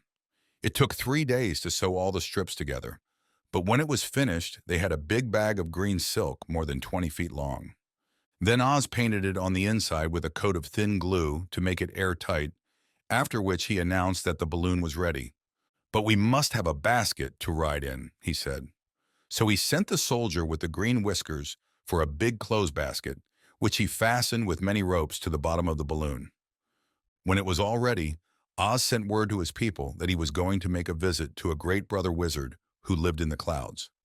The news spread rapidly throughout the city, and everyone came to see the wonderful sight. Oz ordered the balloon carried out in front of the palace, and the people gazed upon it with much curiosity. The Tin Woodman had chopped a big pile of wood, and now he made a fire of it, and Oz held the bottom of the balloon over the fire so that the hot air that arose from it would be caught in the silken bag. Gradually, the balloon swelled out and rose into the air, until finally the basket just touched the ground. Then Oz got into the basket and said to all the people in a loud voice, "I am now going away to make a visit. While I am gone, the Scarecrow will rule over you. I command you to obey him as you would me." The balloon was by this time tugging hard at the rope that held it to the ground, for the air within it was hot, and this made it so much lighter in weight than the air without that it pulled hard to rise into the sky. "Come, Dorothy!" cried the wizard. "Hurry up, or the balloon will fly away." "I can't find Toto anywhere," replied Dorothy, who did not wish to leave her little dog behind. Toto had run into the crowd to bark at a kitten, and Dorothy at last found him. She picked him up and ran towards the balloon. She was within a few steps of it, and Oz was holding out his hands to help her into the basket when crack went the ropes, and the balloon rose into the air without her. "Come back!" she screamed. "I want to go too." "I can't come back, my dear," called Oz from the basket. "Goodbye." "Goodbye," shouted everyone, and all eyes were turned upward to where the wizard was riding in the basket, rising every moment farther and farther into the sky. And that was the last any of them ever saw of Oz, the wonderful wizard, though he may have reached Omaha safely and be there now for all we know. But the people remembered him lovingly and said to one another, "Oz was always our friend. When he was here, he built for us this beautiful Emerald City, and now he is gone, he has left the wise Scarecrow to rule over us." Still, for many days they grieved over the loss of the wonderful wizard and would not be comforted. Chapter 18. Away to the South. Dorothy wept bitterly at the passing of her hope to get home to Kansas again. But when she thought it all over, she was glad she had not gone up in a balloon. And she also felt sorry at losing Oz, and so did her companions. The Tin Woodman came to her and said, "Truly, I should be ungrateful if I failed to mourn for the man who gave me my lovely heart. I should like to cry a little because Oz is gone, if you will kindly wipe away my tears, so that I shall not rust." "With pleasure," she answered, and brought a towel at once. Then the Tin Woodman wept for several minutes, and she watched the tears carefully and wiped them away with the towel. When he had finished, he thanked her kindly and oiled himself thoroughly with his jeweled oil can to guard against mishap. The Scarecrow was now the ruler of the Emerald City, and although he was not a wizard, the people were proud of him. For, they said, there is not another city in all the world that is ruled by a stuffed man. And so far as they knew, they were quite right.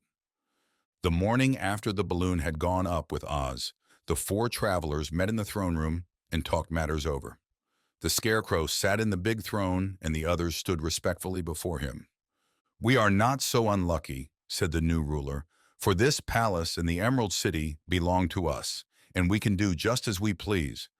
When I remember that a short time ago I was up on a pole in a farmer's cornfield, and that now I am the ruler of this beautiful city, I am quite satisfied with my lot." "I also," said the Tin Woodman, "am well pleased with my new heart, and really, that was the only thing I wished in all the world. For my part, I am content in knowing I am as brave as any beast that ever lived, if not braver," said the Lion modestly. "If Dorothy would only be contented to live in the Emerald City," continued the Scarecrow, "we might all be happy together." "But I don't want to live here," cried Dorothy. "I want to go to Kansas and live with Aunt Em and Uncle Henry." "Well then, what can be done?" inquired the Woodman. The Scarecrow decided to think, and he thought so hard that the pins and needles began to stick out of his brains. Finally he said, "Why not call the winged monkeys and ask them to carry you over the desert?" "I never thought of that," said Dorothy joyfully. "It's just the thing. I'll go at once for the golden cap." When she brought it into the throne room, she spoke the magic words, and soon the band of winged monkeys flew in through the open window and stood beside her.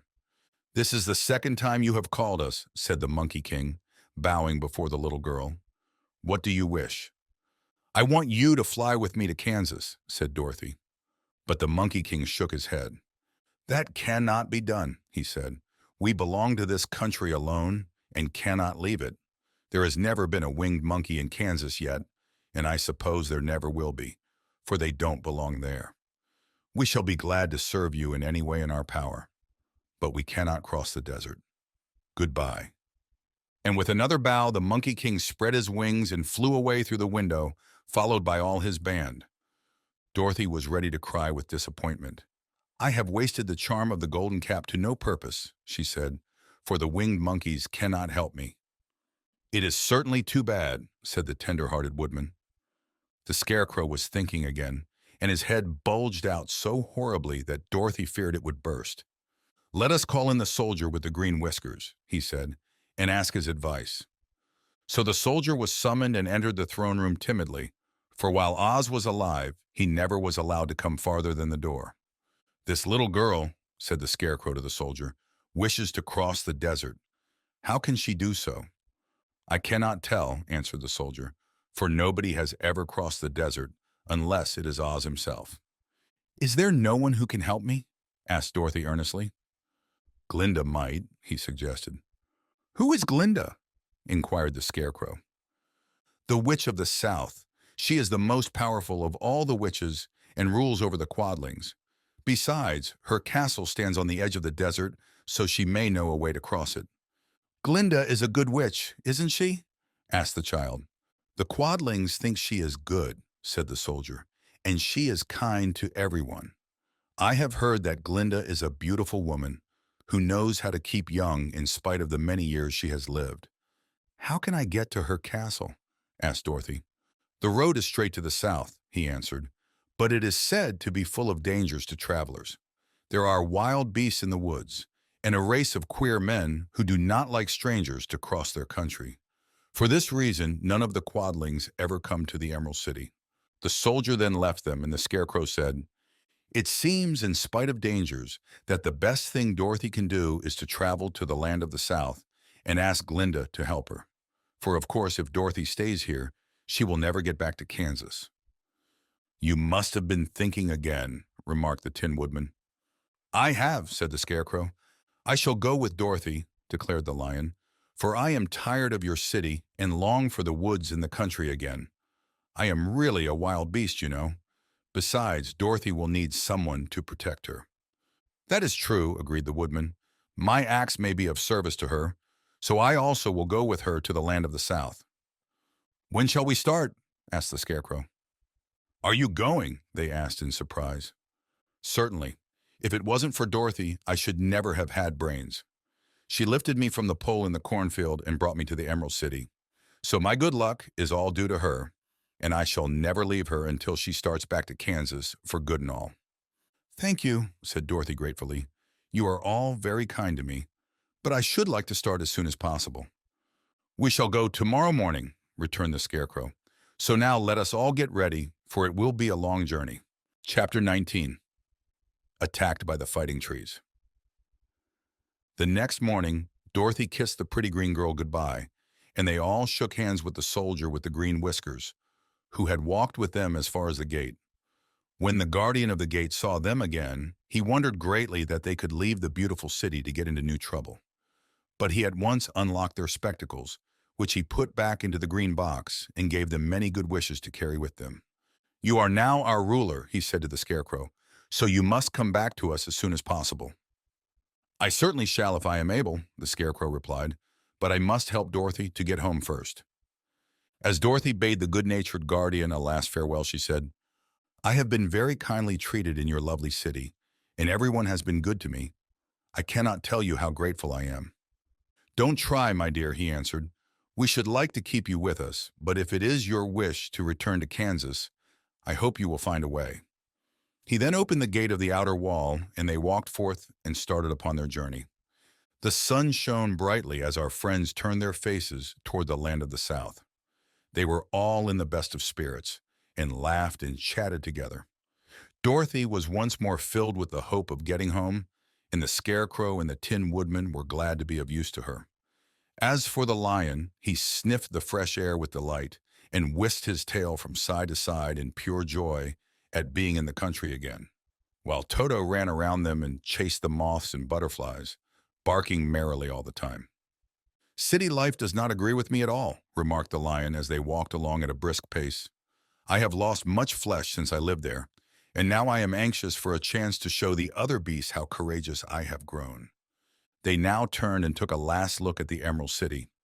All they could see was a mass of towers and steeples behind the green walls, and high up above everything the spires and dome of the Palace of Oz. "Oz was not such a bad wizard, after all," said the Tin Woodman, as he felt his heart rattling around in his breast. "He knew how to give me brains, and very good brains, too," said the Scarecrow. If Oz had taken a dose of the same courage he gave me, added the Lion, he would have been a brave man. Dorothy said nothing. Oz had not kept the promise he made her, but he had done his best, so she forgave him. As he said, he was a good man, even if he was a bad wizard. The first day's journey was through the green fields and bright flowers that stretched about the Emerald City on every side. They slept that night on the grass, with nothing but the stars over them, and they rested very well indeed.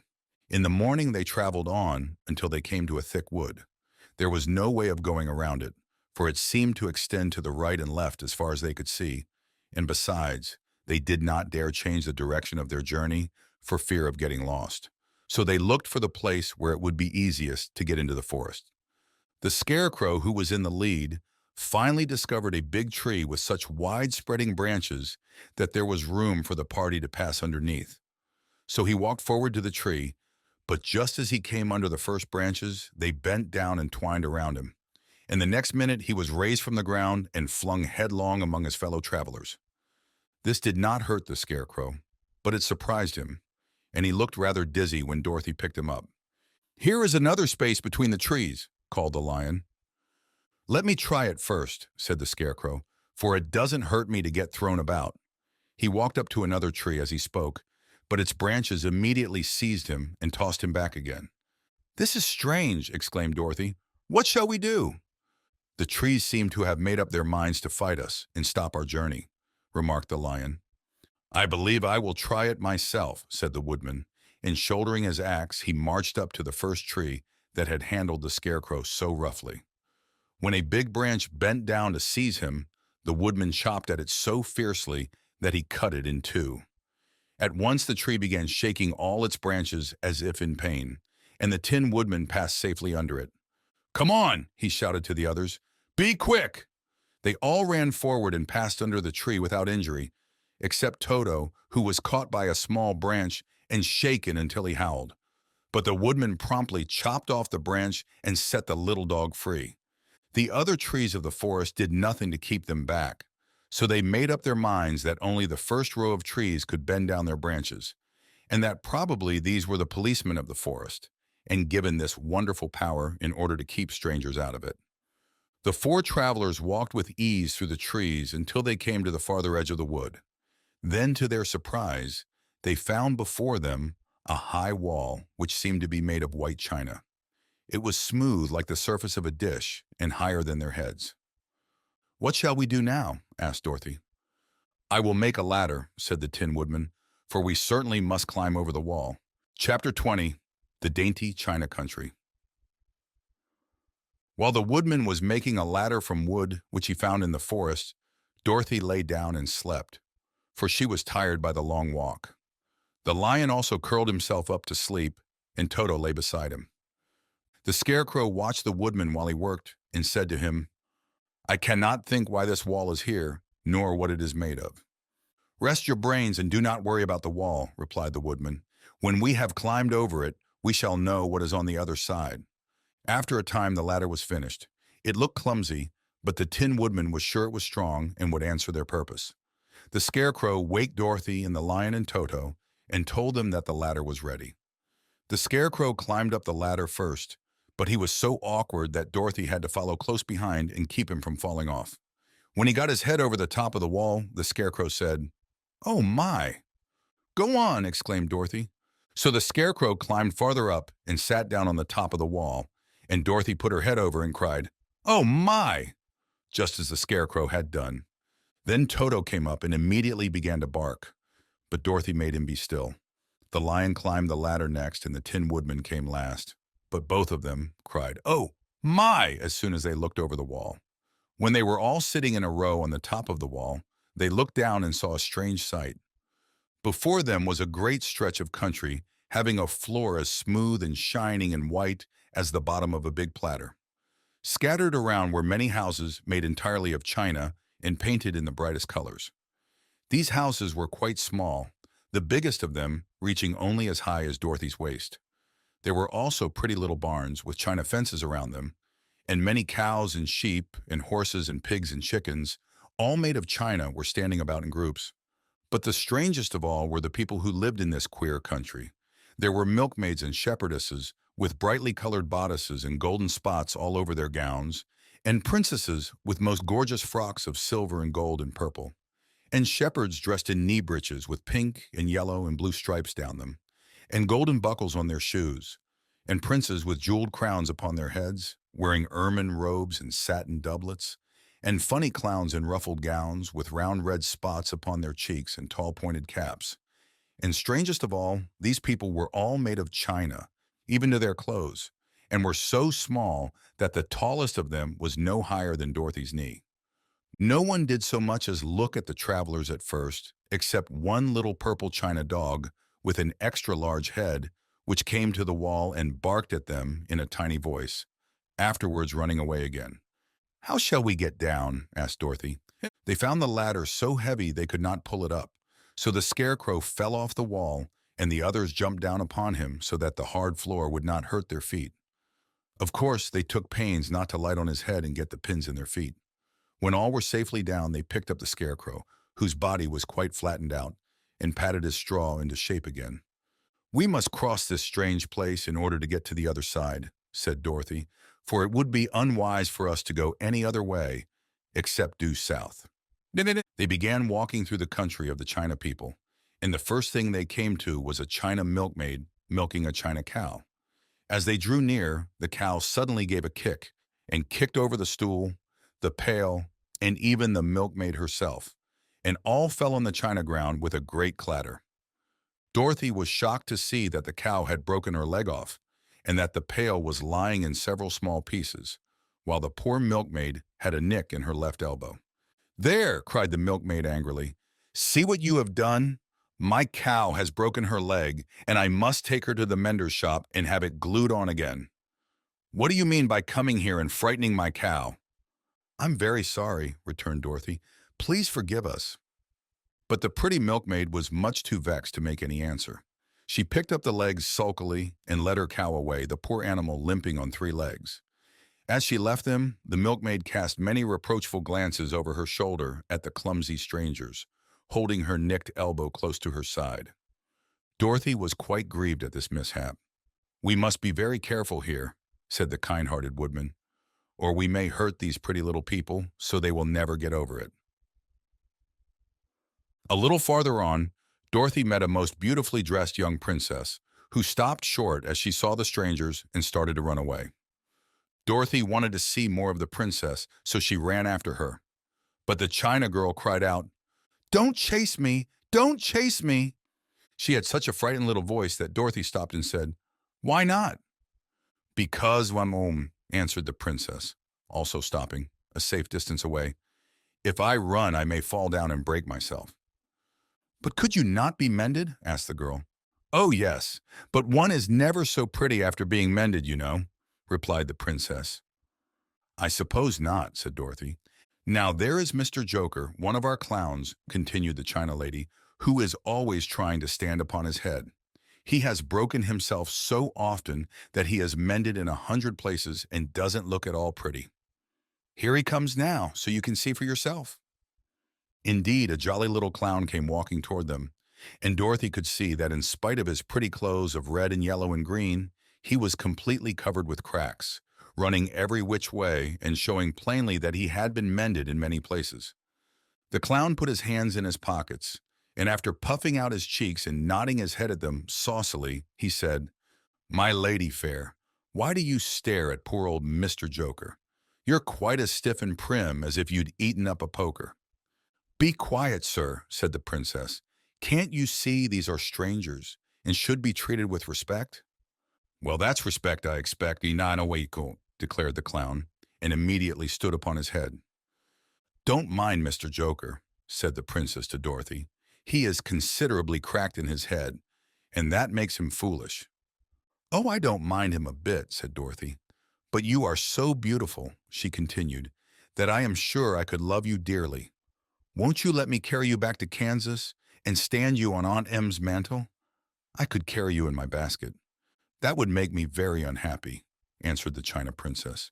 "You see, here in our country we live contentedly and can talk and move around as we please. But whenever any of us are taken away, our joints at once stiffen, and we can only stand straight and look pretty. Of course, that is all that is expected of us when we are on mantels and cabinets and drawing room tables, but our lives are much pleasanter here in our own country. I would not make you unhappy for all the world, exclaimed Dorothy. So I'll just say goodbye. Goodbye, replied the princess. They walked carefully through the China country. The little animals and all the people scampered out of their way, fearing the strangers would break them. And after an hour or so, the travelers reached the other side of the country and came to another China wall. It was not so high as the first, however, and by standing upon the lion's back, they all managed to scramble to the top. Then the lion gathered his legs under him and jumped on the wall. But just as he jumped, he upset a china church with his tail and smashed it all to pieces. That was too bad, said Dorothy. But really, I think we were lucky in not doing these little people more harm than breaking a cow's leg in a church. They are all so brittle. They are indeed, said the Scarecrow, and I am thankful I am made of straw and cannot be easily damaged. There are worse things in the world than being a scarecrow. Chapter 21. The Lion Becomes the King of Beasts. After climbing down from the China Wall, the travelers found themselves in a disagreeable country, full of bogs and marshes and covered with tall, rank grass.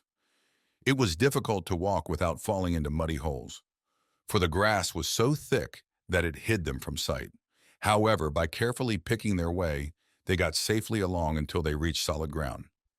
But here the country seemed wilder than ever, and after a long and tiresome walk through the underbrush, they entered another forest, where the trees were bigger and older than any they had ever seen. "This forest is perfectly delightful," declared the lion, looking around him with joy. "Never have I seen a more beautiful place." "It seems gloomy," said the Scarecrow. "Not a bit of it," answered the lion. "I should like to live here all my life. See how soft the dried leaves are under your feet, and how rich and green the moss is that clings to these old trees. Surely no wild beast could wish a pleasanter home." "Perhaps there are wild beasts in the forest now," said Dorothy. "I suppose there are," returned the lion, "but I do not see any of them about." They walked through the forest until it became too dark to go any farther. Dorothy and Toto and the lion lay down to sleep, while the woodman and the Scarecrow kept watch over them as usual. When morning came, they started again. Before they had gone far, they heard a low rumble, as of the growling of many wild animals. Toto whimpered a little, but none of the others was frightened, and they kept along the well-trodden path until they came to an opening in the wood, in which were gathered hundreds of beasts of every variety. There were tigers and elephants and bears and wolves and foxes and all the others in the natural history, and for a moment Dorothy was afraid. But the lion explained that the animals were holding a meeting, and he judged by their snarling and growling that they were in great trouble. As he spoke, several of the beasts caught sight of him, and at once the great assemblage hushed as if by magic. The biggest of the tigers came up to the lion and bowed, saying, "Welcome, O King of Beasts. You have come in good time to fight our enemy and bring peace to all the animals of the forest once more." "What is your trouble?" asked the lion quietly. "We are all threatened," answered the tiger, "by a fierce enemy which has lately come into this forest. It is a most tremendous monster, like a great spider, with a body as big as an elephant and legs as long as a tree trunk. It has 8 of these long legs, and as the monster crawls through the forest, he seizes an animal with a leg and drags it to his mouth, where he eats it as a spider does a fly. Not one of us is safe while this fierce creature is alive, and we had called a meeting to decide how to take care of ourselves when you came among us." The lion thought for a moment. "Are there any other lions in this forest?" he asked. "No, there were some, but the monster has eaten them all, and besides, they were none of them nearly so large and brave as you. If I put an end to your enemy, will you bow down to me and obey me as king of the forest?" inquired the lion. "We will do that gladly," returned the tiger, and all the other beasts roared with a mighty roar, "We will!" "Where is this great spider of yours now?" asked the lion. "Yonder, among the oak trees," said the tiger, pointing with his forefoot. "Take good care of these friends of mine," said the lion, "and I will go at once to fight the monster. He bade his comrades goodbye and marched proudly away to do battle with the enemy.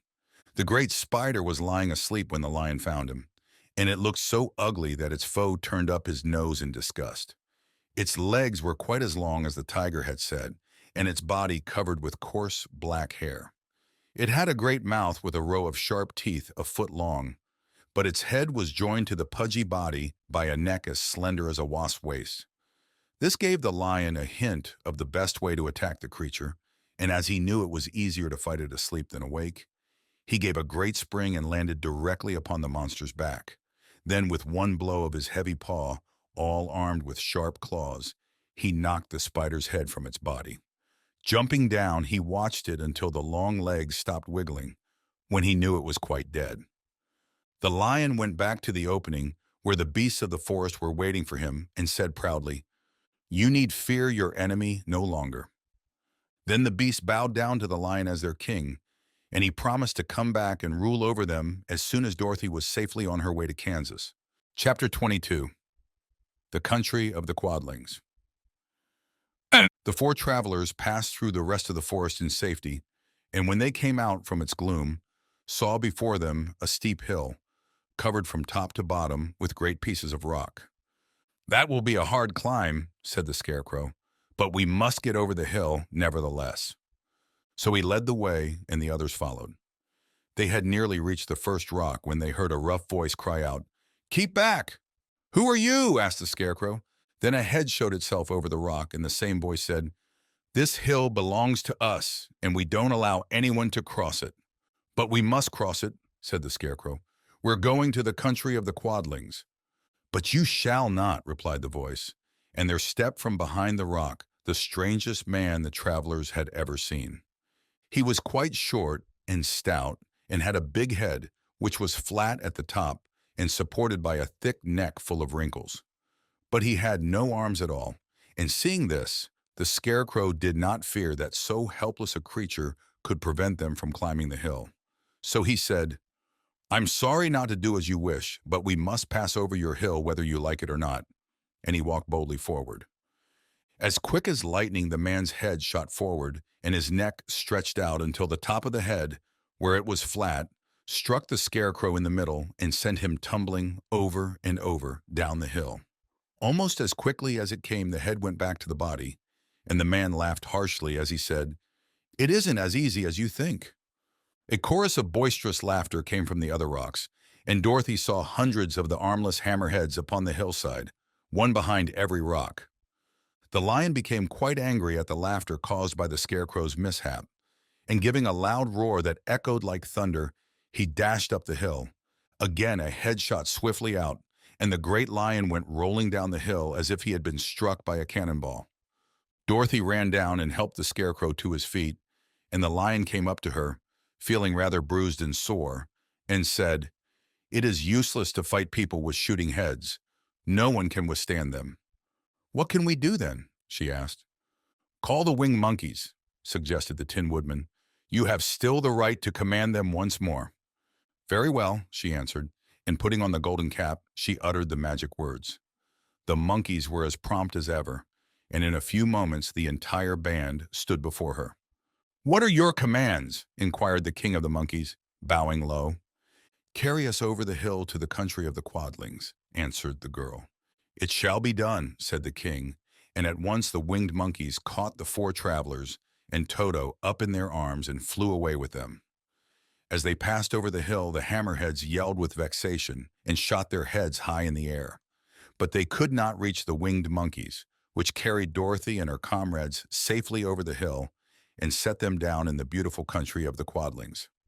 "This is the last time you can summon us," said the leader to Dorothy, "so goodbye and good luck to you." "Goodbye, and thank you very much," returned the girl, and the monkeys rose into the air and were out of sight in a twinkling. The country of the Quadlings seemed rich and happy. There was field upon field of ripening grain, with well-paved roads running between, and pretty rippling brooks with strong bridges across them.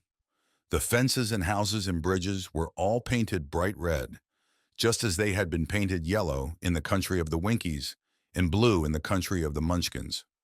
The Quadlings themselves, who were short and fat and looked chubby and good-natured, were dressed all in red, which showed bright against the green grass and the yellowing grain. The monkeys had set them down near a farmhouse, and the four travelers walked up to it and knocked at the door. It was opened by the farmer's wife, and when Dorothy asked for something to eat, the woman gave them all a good dinner with 3 kinds of cake and 4 kinds of cookies and a bowl of milk for Toto. "How far is it to the castle of Glinda?" asked the child. "It is not a great way," answered the farmer's wife. "Take the road to the south, and you will soon reach it." Thanking the good woman, they started afresh and walked by the fields and across the pretty bridges until they saw before them a very beautiful castle. Before the gates were 3 young girls dressed in handsome red uniforms trimmed with gold braid. And as Dorothy approached, one of them said to her, "Why have you come to the South Country?" "To see the good witch who rules here," she answered. "Will you take me to her?" "Let me have your name, and I will ask Glinda if she will receive you." They told who they were, and the girl soldier went into the castle. After a few moments, she came back to say that Dorothy and the others were to be admitted at once. Chapter 23. Glinda the Good Witch Grants Dorothy's Wish. Before they went to see Glinda, however, they were taken to a room of the castle, where Dorothy washed her face and combed her hair, and the lion shook the dust out of his mane, and the scarecrow patted himself into his best shape, and the woodman polished his tin and oiled his joints.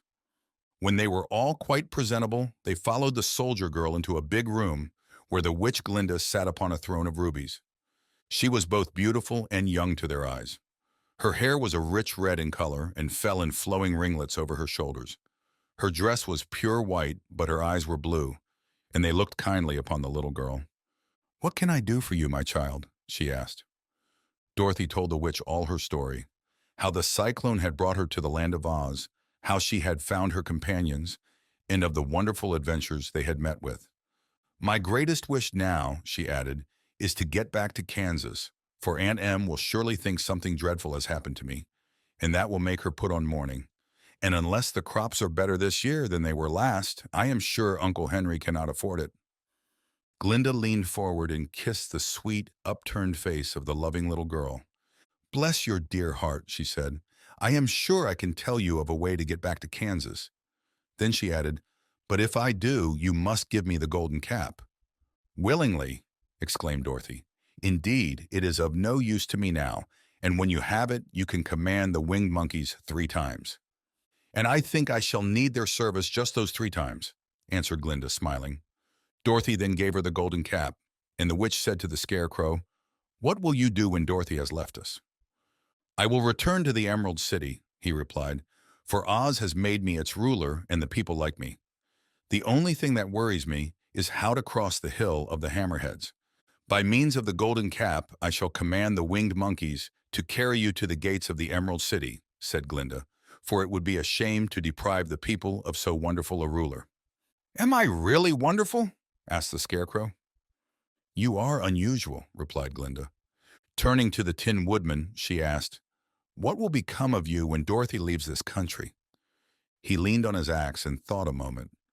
Then he said, "The Winkies were very kind to me and wanted me to rule over them after the Wicked Witch died. I am fond of the Winkies, and if I could get back again to the country of the West, I should like nothing better than to rule over them forever." "My second command to the winged monkeys," said Glinda, "will be that they carry you safely to the land of the Winkies.